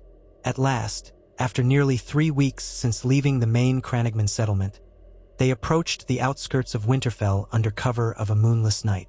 The air was bitter, a biting wind carrying faint snow. White flakes swirled around the silhouettes of broken towers. Through the blackness, they could see the outline of the castle on its rise, faint torches glimmering atop partially rebuilt walls. Smoke drifted from a few chimneys. Parts of the castle that had burned stood open to the sky, scorched timbers like jagged teeth. Yet Ramsay's men had evidently begun repairs, because scaffolding clung to a few sections, suggesting they were trying to make the ruins inhabitable again. Robb crouched behind a stand of pines with Caitlin, Jory Karstark, Gavin Glover, and the Cranigman scouts. Gray Wind was at his side, ears alert. He could smell the presence of other dogs or men within those walls. The hush of anticipation spread through the group. A Cranigman pointed out the faint flicker of torchlight along the battlements. They have watchers posted, but fewer than you'd expect for a castle this size. Either Ramsay's men are overconfident or undermanned. Jory Karstark peered through the gloom. It makes sense they'd be undermanned. Ramsay can't hold every major seat in the north with a large garrison. And he might be away. If we're fortunate, he's not even here. We can hope, Caitlin said quietly, though her tone suggested she doubted that fortune ever favored them so simply. Robb mapped out a plan in hushed tones. They would divide into 3 teams, each approaching a different section of the wall. One group would circle behind the shattered towers near the old collapsed gatehouse. Another would approach from the east, where a partially burned stable yard might provide cover, and Robb's group would strike at a crumbling portion of the outer curtain wall. If the scouts' intelligence was correct, that wall was only thinly patrolled, with scaffolding that might allow for a stealthy climb. Once inside, they would converge, sowing chaos among the defenders. The Cranigmen with short bows would slip inside first, if they could, to neutralize any watchers on the battlements. The majority would follow quickly. We need to keep them from sending ravens, Robb said, and from lighting beacon fires. The best way is to overwhelm them before they fully realize how many we are. Gavin Glover nodded. And if Ramsay is here, we cut him down. No quarter. A savage light shone in the eyes of all who remembered the Boltons' betrayals and cruelty. Caitlin's face was drawn, but she said nothing to dissuade them. The time for mercy to House Bolton was long past. They waited for the darkest hour, listening to the wind moan over the bleak fields around Winterfell. Snow drifted in waves, limiting visibility but also muffling footsteps. At last, by silent signals, the 3 groups split off. Robb led his own detachment, about 15 men, along an old orchard wall, orchard trees now leafless and skeletal. Their boots crunched softly in fresh snow. Gray Wind padded at the front, nose low, occasionally glancing back as if to ensure Robb followed. As they crept closer, the shape of Winterfell's battered walls loomed. Robb could see the partial scaffolding on one stretch, tarps flapping in the wind. A single torch burned near that area, revealing a Bolton soldier in a fur cloak, leaning bored against the stone. Another man might be nearby. Robb glimpsed a faint movement. They had to deal with those watchers silently. He gestured to a Cranigman archer. The man slipped forward, arrow knocked, a swirl of white flecks dancing around him. He raised the bow, loosed. The arrow flew true, striking the guard in the throat. A faint gurgle, then the soldier crumpled. Before his companion could cry out, a second arrow found him. 2 bodies slumped against the stone. The torch sizzled where it fell into slushy snow. Robb exhaled, adrenaline surging. "Go," he mouthed, and the men advanced. Gavin Glover hefted a grapnel hook. He swung it upward, hooking it on a jagged piece of scaffolding. Caught with a wooden clank. He tugged once to test, then began climbing. Another man followed. Robb waited, scanning the walls for further movement. Nothing. Meanwhile, 2 Cranigmen used short ropes and half-buried timbers to clamber up. The rest readied themselves to ascend as soon as the top was secured. A stifled cry sounded above. Someone encountered a Bolton soldier. Robb drew his sword, tension spiking. Then it was silent. One of the men above waved down, beckoning them up. They climbed in small groups, the ancient stone cold under their gloves. Robb felt his heart hammering. If they failed to secure the ramparts, the entire infiltration would unravel. He clambered onto a landing of half-rotted timbers, leaning against a partially rebuilt parapet. The 2 dead Bolton guards lay in the snow. Another guard sprawled next to them, a slash across his chest. Gavin Glover nodded tersely to Robb. "We're clear for the moment." The faint flicker of torchlight revealed a walkway leading deeper into Winterfell's upper level. The thick swirl of snow concealed the rest. In the distance, Robb heard a muffled shout. likely one of the other groups encountering a sentry. They had to move swiftly before alarm spread. He gestured for half his men to branch east, the others following him west. Gray Wind darted ahead, muzzle lifted, sniffing. Robb trotted across the walkway, boots slipping on icy stone. They passed over a gap where the wall had collapsed. Below lay the courtyard, faint outlines of a stable yard and a single stable building that seemed partially intact. He glimpsed movement, someone with a lantern, stumbling out, possibly a stable hand or a soldier. The figure looked around, evidently sensing something was amiss. Then an arrow from below took him, and he dropped. Another infiltration group had arrived. Raising his sword, Robb motioned for them to descend a short ladder that led to the courtyard. Once they reached the bottom, they found themselves near the remnants of the Great Hall, gutted by fire. Snow drifted into the space where a roof once was. In the dim glow of a few scattered torches, he saw cracked stone floors, blackened beams, the shattered skeleton of what had once been House Stark's seat. His anger rose anew at the sight. The men behind him pressed forward, scanning for Bolton defenders. Suddenly, a door banged open. 3 soldiers in Bolton livery poured out, swords drawn. They spotted Robb's party and rushed forward with shouts of alarm. Robb met them head-on, steel clashing. One soldier raised a shield, but Robb slammed his own shield into the man's side, staggering him. He followed with a thrust that found the gap in the soldier's armor. Blood spattered the churned snow. Another Bolton soldier swung at Robb's flank, but Gray Wind lunged in, snapping at the man's wrist. The soldier howled, dropping his weapon, and a Karstark man finished him with a swift strike. A third soldier tried to flee, only to catch an arrow in the back from one of the Crannogmen. The soldier pitched forward, lifeless in a drift of snow. The courtyard fell quiet again, save for ragged breaths. In the near distance, metal clanged, a sign that other fights had erupted. Alarms echoed from somewhere deeper in the castle. Robb steeled himself. Speed was everything now. He gestured for the group to press on. They navigated the rubble of the Great Hall, stepping over blackened timbers. In the faint glow from scattered torches, Robb could see the battered dais where once Ned Stark had sat, listening to petitions. His memory flashed. Himself as a boy, perched at his father's side, proud to be the heir of House Stark. Then he shook it off, focusing on the present. Shouts reverberated from the direction of the main gate. Bolton men must be rallying or searching. They emerged near a corridor that led to the family crypts, half collapsed from the fires and subsequent neglect. A handful of Bolton soldiers rushed into view. Another melee erupted.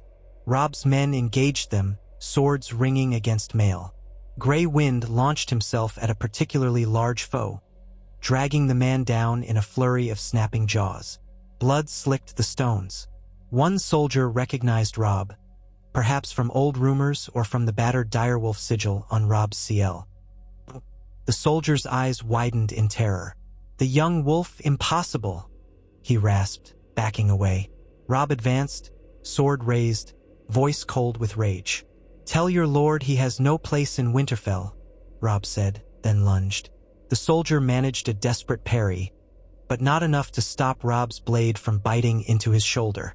The man stumbled, spitting curses, and a second blow took him in the neck, ending it. A Crannogman hissed a warning. "They're sounding horns." Indeed, from outside the walls came a low, droning horn call. Not as grand as a castle's war horn, but enough to alert defenders. They had minutes, maybe less, before any scattered Bolton men converged. But the advantage was with Robb's infiltration. Already, multiple infiltration teams had seized vantage points. Robb glimpsed shapes in Stark cloaks crossing upper walkways, felling guards, hauling down the Bolton banners. He forced himself forward, ignoring the throbbing in his old wound.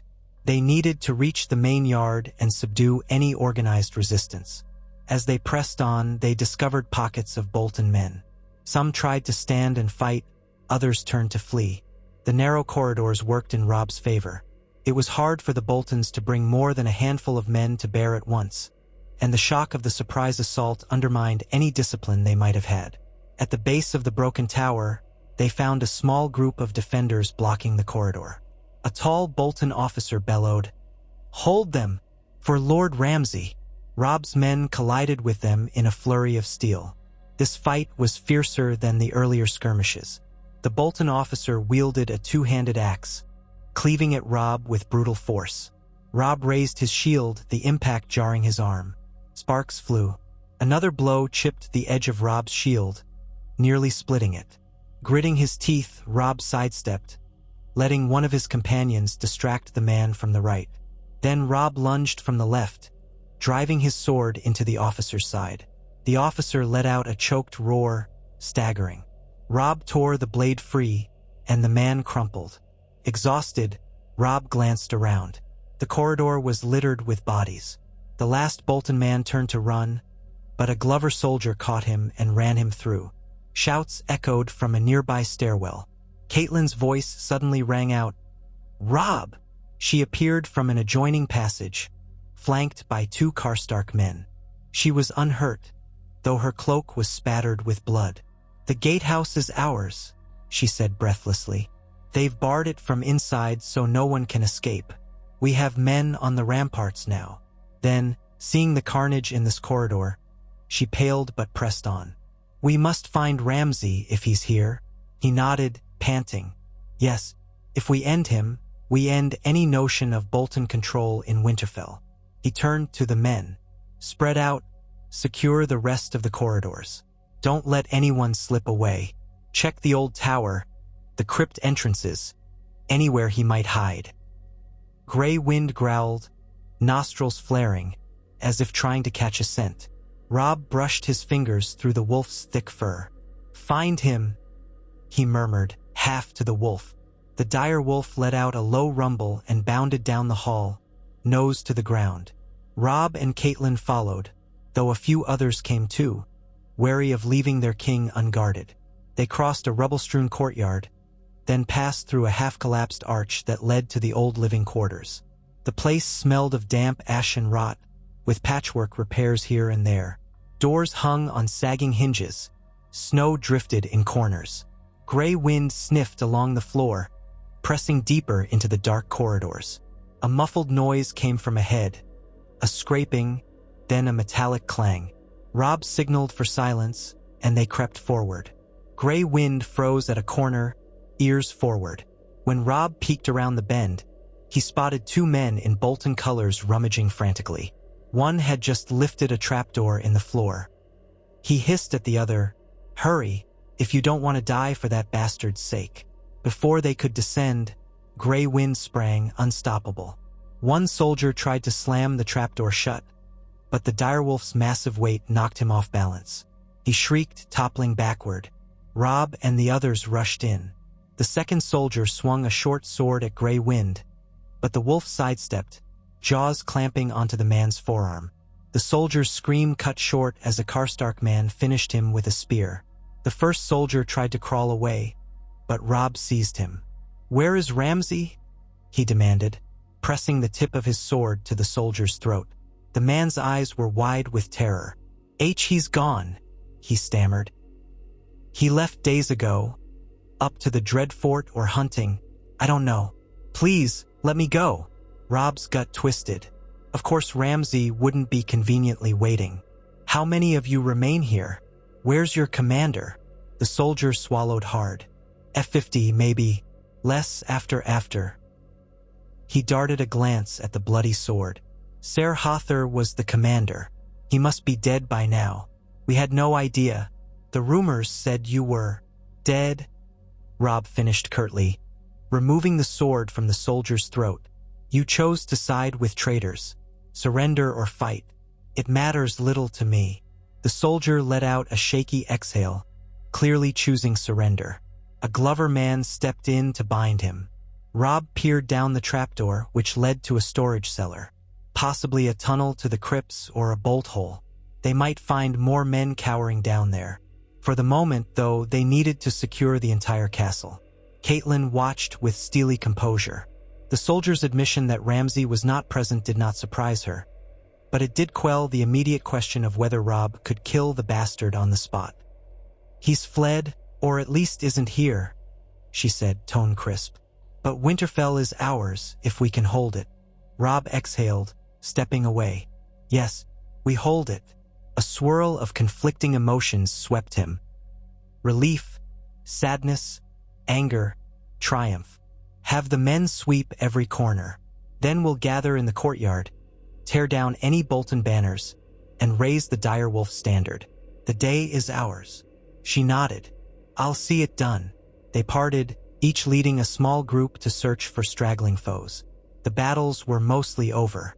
Throughout Winterfell, Robb's infiltration groups methodically subdued or killed the remaining Bolton soldiers. Some tried to hide or flee, but the gates were barred, and the walls were held by archers loyal to the Starks. No one escaped. A few, like that last soldier, surrendered. Some fought to the bitter end. By dawn, the castle was theirs. The courtyard was littered with broken bodies in Bolton livery, blood staining the snow pink. The men and women who had taken part in the assault converged around the burned-out heart tree stump in the Godswood, what remained of Winterfell's spiritual center after the flames. Robb stood at the front, flanked by Catelyn, Gavin Glover, Jory Karstark, and the other leaders. A hush spread, broken only by the moan of wind through the half-collapsed walls. Gray wind prowled at Robb's side, muzzle bloody but proud. Robb surveyed the place. Twisted beams, fallen towers, drifting snow. This was the seat of House Stark, once a place of warmth and legacy. Now it was wreckage, but it was their wreckage. "Winterfell is ours," he said, his voice carrying in the early morning light. "We stand upon the ashes of my home, taken from us by treachery. Let it be known that House Stark does not yield so easily. Let all who remain loyal gather here, that we might rebuild." He drew his sword, planting the tip in the frozen earth. "We have lost much, but the North remembers its own. I am Robb Stark, the king in the North, and I have come home." A ragged cheer arose from the men. Some lifted swords or spears. A few sank to their knees. Catelyn bowed her head, tears bright in her eyes. Even the Crannogmen, watching from the edges, nodded in quiet approval. That moment might not have been as grand as a typical coronation or victory feast, but it carried a powerful resonance. The battered halls of Winterfell bore witness to the return of a Stark. From there, practical matters demanded attention.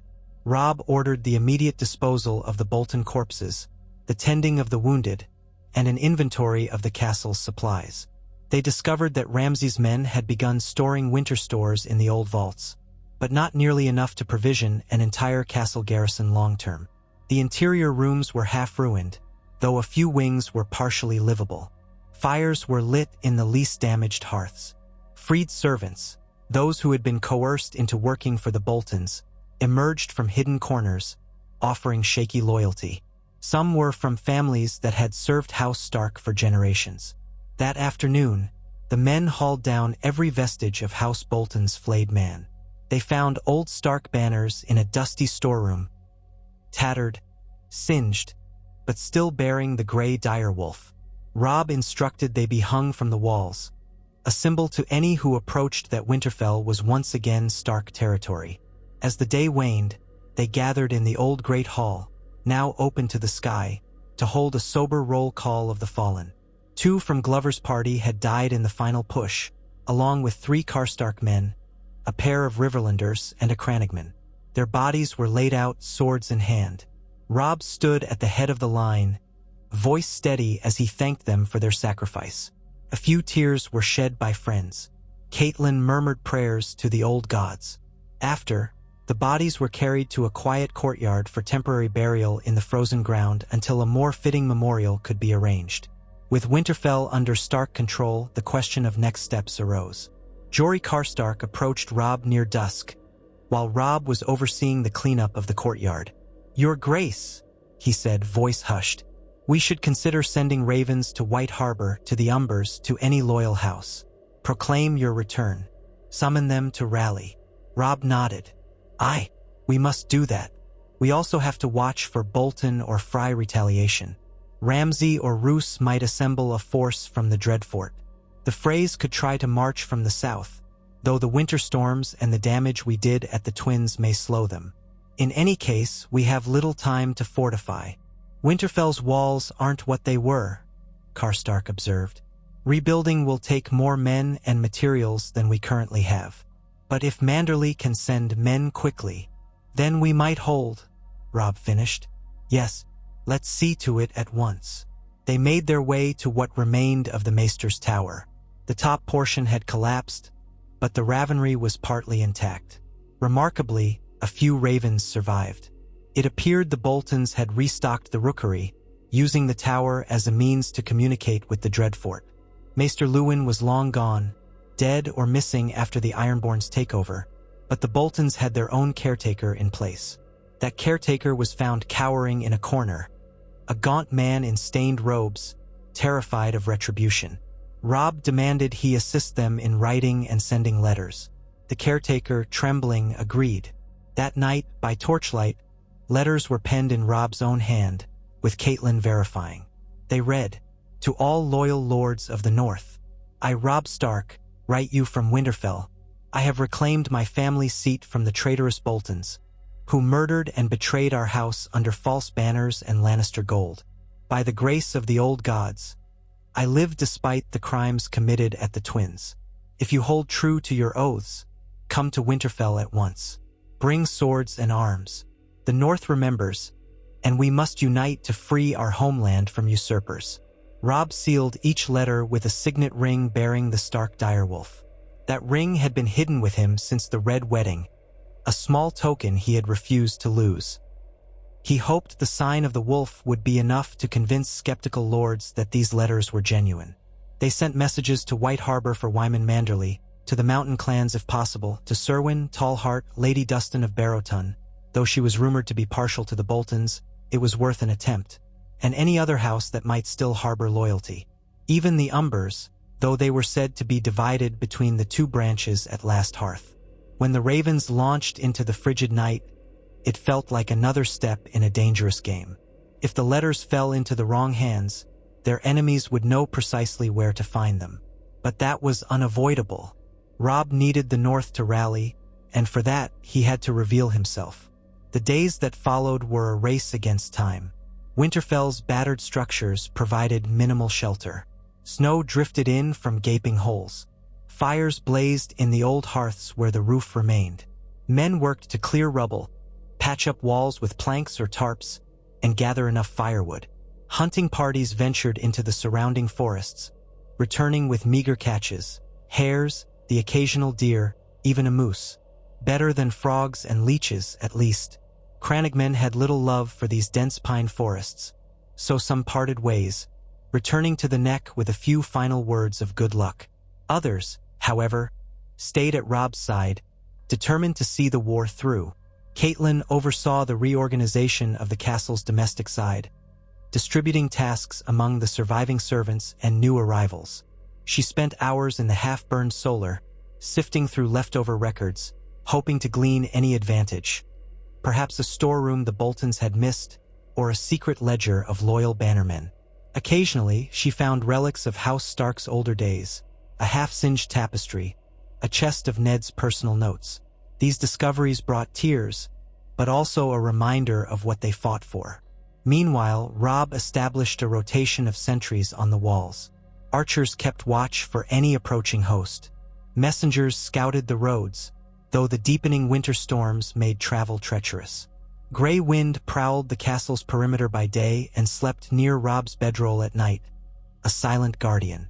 In the gloom of the nights, Robb walked the courtyard, remembering how it had once bustled with stable hands, blacksmiths, the easy routine of a great northern seat. Now it was a charred skeleton where men in patched cloaks huddled around fires, surrounded by half-tumbled walls. A week passed, then another. Still no sign of major Bolton forces. Snowstorms hammered the region, piling drifts against the outer walls. Each day that no enemy appeared gave them time to strengthen their hold. Men built a crude palisade around certain gaps in the castle structure, stacked salvageable timber to reinforce gates, and prepared oil for scalding from the battlements. It was far from perfect, but better than nothing. Robb's biggest worry was food. Winter was not the time to undertake a siege. They needed allies soon or they would starve. At last, one bitterly cold afternoon, a horn call echoed from the ramparts. Robb, gathering wood in the courtyard, froze. Gray wind lifted his head. The horn signaled a party approaching from the east. Robb hurried to the gates, climbing the half-repaired steps with caution. Snow lashed the walkway. Atop the gate, men pointed out a line of riders emerging from the swirling white haze. They carried torches and advanced slowly, battered by wind. Robb felt a surge of hope. An envoy from Manderley, perhaps, or maybe other northern houses. He ordered the gates partly unbarred. Guards formed a line, arrows knocked in case it was a trick. The tension soared. Then, through the gale, Robb glimpsed a banner. A white merman upon a pale green field. Wyman Manderley's sigil. Relief and joy coursed through him. The riders, perhaps a dozen, reached the gate. The lead figure was a knight in Manderley colors, face chapped by winter winds. He hailed the sentries, announcing that he bore word from Lord Manderley. They were admitted into the courtyard. The men dismounted stiffly, steaming breath filling the air. At once, one of them knelt in the snow, helmet tucked under his arm. "Your Grace," he said, "I am Sir Marlon Manderley, nephew to Lord Wyman. I come bearing my lord's pledge and a small escort. He has sent more men behind us, though the roads are harsh. We expect a larger company soon. 50 knights, 200 men-at-arms, more if the weather allows." Around Robb, the courtyard erupted in subdued cheers. Caitlin, emerging from the hall, placed a hand over her mouth in relief. Robb descended the steps. Gray wind followed, tail swishing. He clasped the knight's forearm, ignoring the biting cold. "Sir Marlon, your arrival is a blessing. Please come inside. You must be frozen." The Manderley knights led their horses to the battered stables, assisted by Glover and Karstark men. Inside the overshadowed remains of the great hall, a large fire blazed in a newly patched hearth. Sir Marlon presented letters from Wyman Manderley, sealed with the merman. Robb broke them open. "To my beloved king in the north, I rejoice to hear you have reclaimed Winterfell. The rumor of your survival spreads like wildfire through the north. The usurpers and traitors quake in their halls. I march to join you as soon as the snows allow, for White Harbor stands with House Stark. I bring provisions, black bread, salted fish, and men to wield steel in your name. Hold Winterfell, and soon we shall unite. No Bolton or Fry will dislodge you. The North remembers." Robb read it aloud to the assembled men. A roar of approval followed. Caitlin wiped her eyes, murmuring a quick prayer. Sir Marlon smiled, though weariness lined his face. "We lost some men on the road, bandits, possibly Bolton outriders, but we made it through. Lord Wyman wanted me to assure you that more companies will follow. Some houses are sending token forces quietly, not wanting to alert the Dreadfort too soon. If word spreads that the Starks have truly returned, we expect that to grow." Robb took a moment to absorb this. They finally had a foothold. "Sir Marlon, your men are welcome. Share our fires, meager though they are. We'll find lodging as best we can. We've enough rations for a week or two, maybe more if your fish arrives soon. We must be prepared. Sooner or later, Roose or Ramsay Bolton will come to test our claim. Perhaps the Freys will join them, if they can push through the snows." Sir Marlon placed a gauntlet hand over his heart. "If that day comes, you'll not stand alone. White Harbor remembers your father's justice and your rights, and we owe the Boltons a debt of blood for their betrayal." In the days following the Manderley arrival, more sporadic allies trickled in. A small band of Serwyn men arrived, gaunt from hunger but resolute. They had lived in terror of Ramsay's hunts. A few mountain clan warriors also appeared, bringing furs and a fierce determination to fight the flayed man. Their chieftain, a broad-shouldered woman named Morna, declared she'd see Bolton heads on pikes. Though none arrived in vast numbers, each addition strengthened Winterfell's hold. They patched more holes in the walls, shored up the collapsed gates with fresh timbers, and built blockades for strategic defense. Hunting parties ventured out, guided by the new arrivals who knew the land well. All the while, the threat of a Bolton or Fry counterattack loomed. Scouts patrolled south and east roads, returning with grim updates about fierce snowstorms that blocked many passes. If an army marched from the dread fort, they would face the same obstacles. Yet that did not mean it was impossible. Everyone stayed vigilant. During those nights, Robb walked the ramparts with gray wind, listening to the moan of winter winds across the broken towers. Times, he felt the presence of ghosts. His ancestors, his father, perhaps even the faint echo of siblings lost or far away. He tried not to think of Bran and Rickon, rumored dead in the Ironborn sack. Some claimed they had survived. Others insisted they had perished. The uncertainty haunted him. Still, the fact remained. House Stark was re-established in Winterfell openly. That alone changed the shape of the war in the north. The illusions that the Boltons used to quell dissent, insisting that the Starks were extinct, no longer held. The folk in the villages started to come out of hiding. A handful of farmers, hearing that the young wolf lived, loaded up small carts of turnips or barley to donate. The trickle of returning loyalty began. Men too old for war came to stand at the gates, tears in their eyes, praising the old gods that Ned Stark's blood endured. Meanwhile, ravens brought occasional replies. Some houses, like the Dustons, were non-committal or even hostile, citing old grudges. Others offered cryptic messages, hinting at quiet support but fear of the Boltons' retribution. From the Umbers, no direct word came, fueling rumors that the Boltons had forcibly claimed Last Hearth. But from White Harbor came steady reassurance that more men would come once the roads thawed enough. That day might be weeks or months away, depending on how savage the storms proved. Among those who had traveled from White Harbor, some were skilled carpenters or masons. They labored to repair walls or floors inside the keep. Little by little, the halls of Winterfell became livable again. One day, a crew of men cleared the rubble from the old library tower, discovering a hidden alcove with surviving scrolls. Robb spent hours sifting through them. Among the battered volumes, he found a few genealogies, records of harvests, and an annotated map of the north. Looking at that map, he traced a path to the Dreadfort, pondering how an eventual confrontation might unfold. One day, they would have to face Roose Bolton head-on. For now, they had to consolidate and ensure they would not be caught unprepared. Then, on a morning thick with heavy clouds and swirling snow, the watch horns sounded again. This time, the tension spiked in earnest. Some watchers reported shapes moving on the horizon. Lots of shapes. Could this be a Bolton host at last?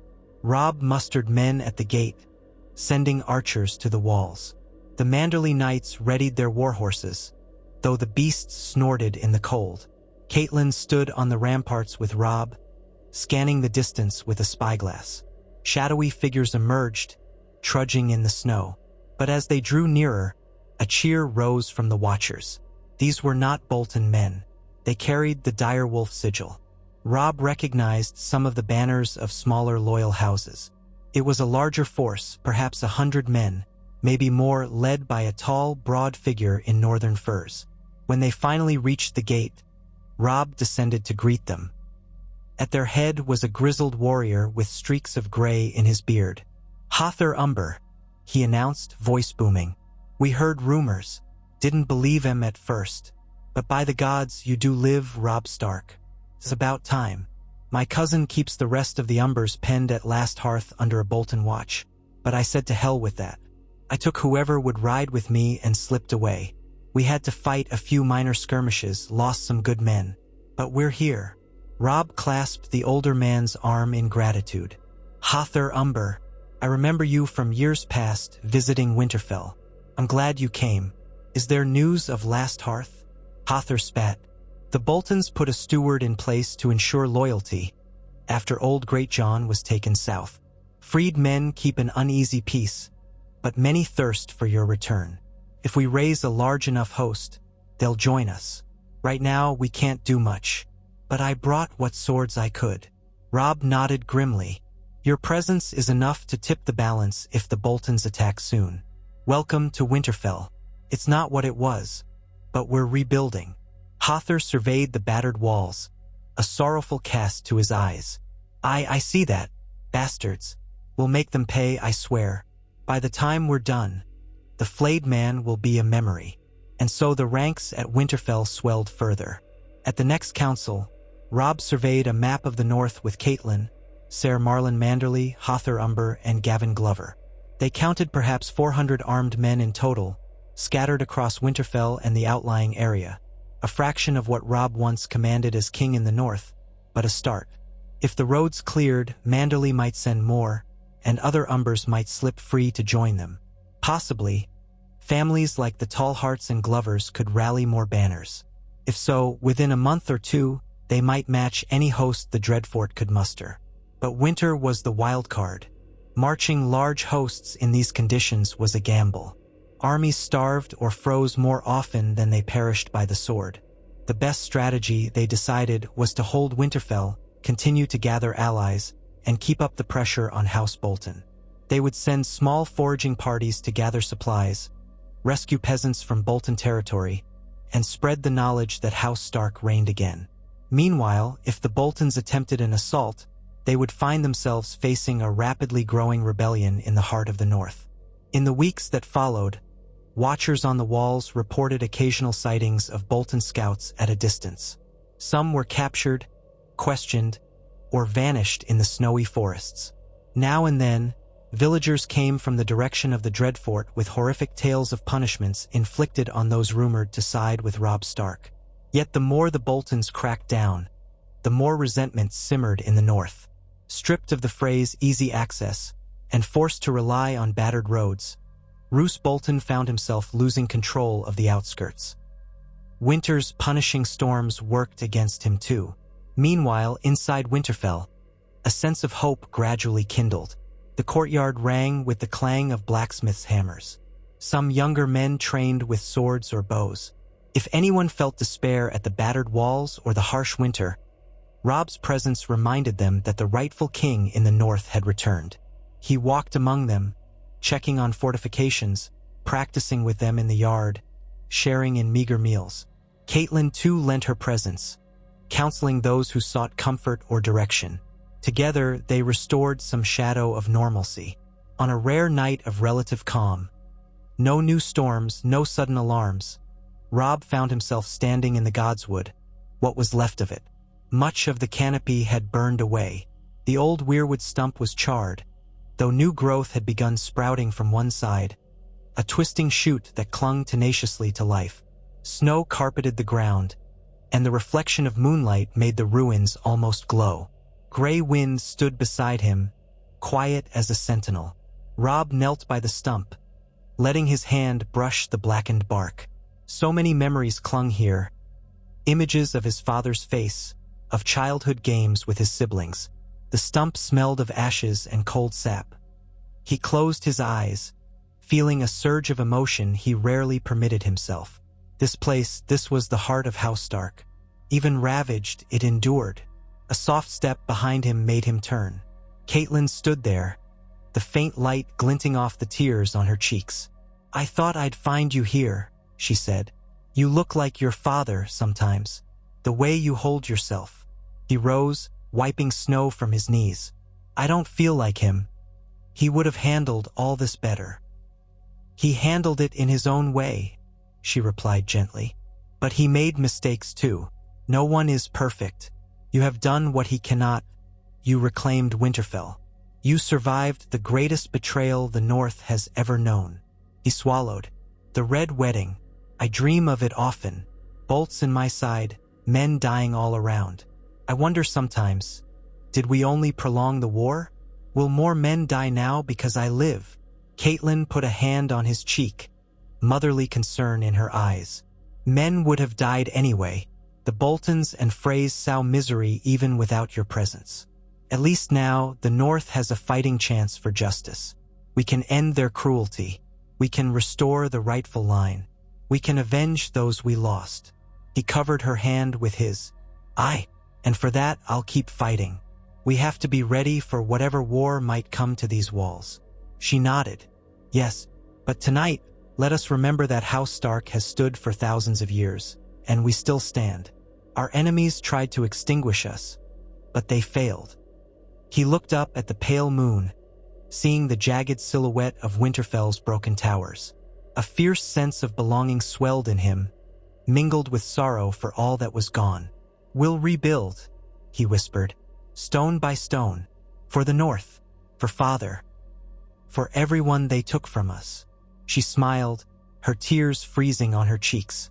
Gray wind let out a low, comforting rumble.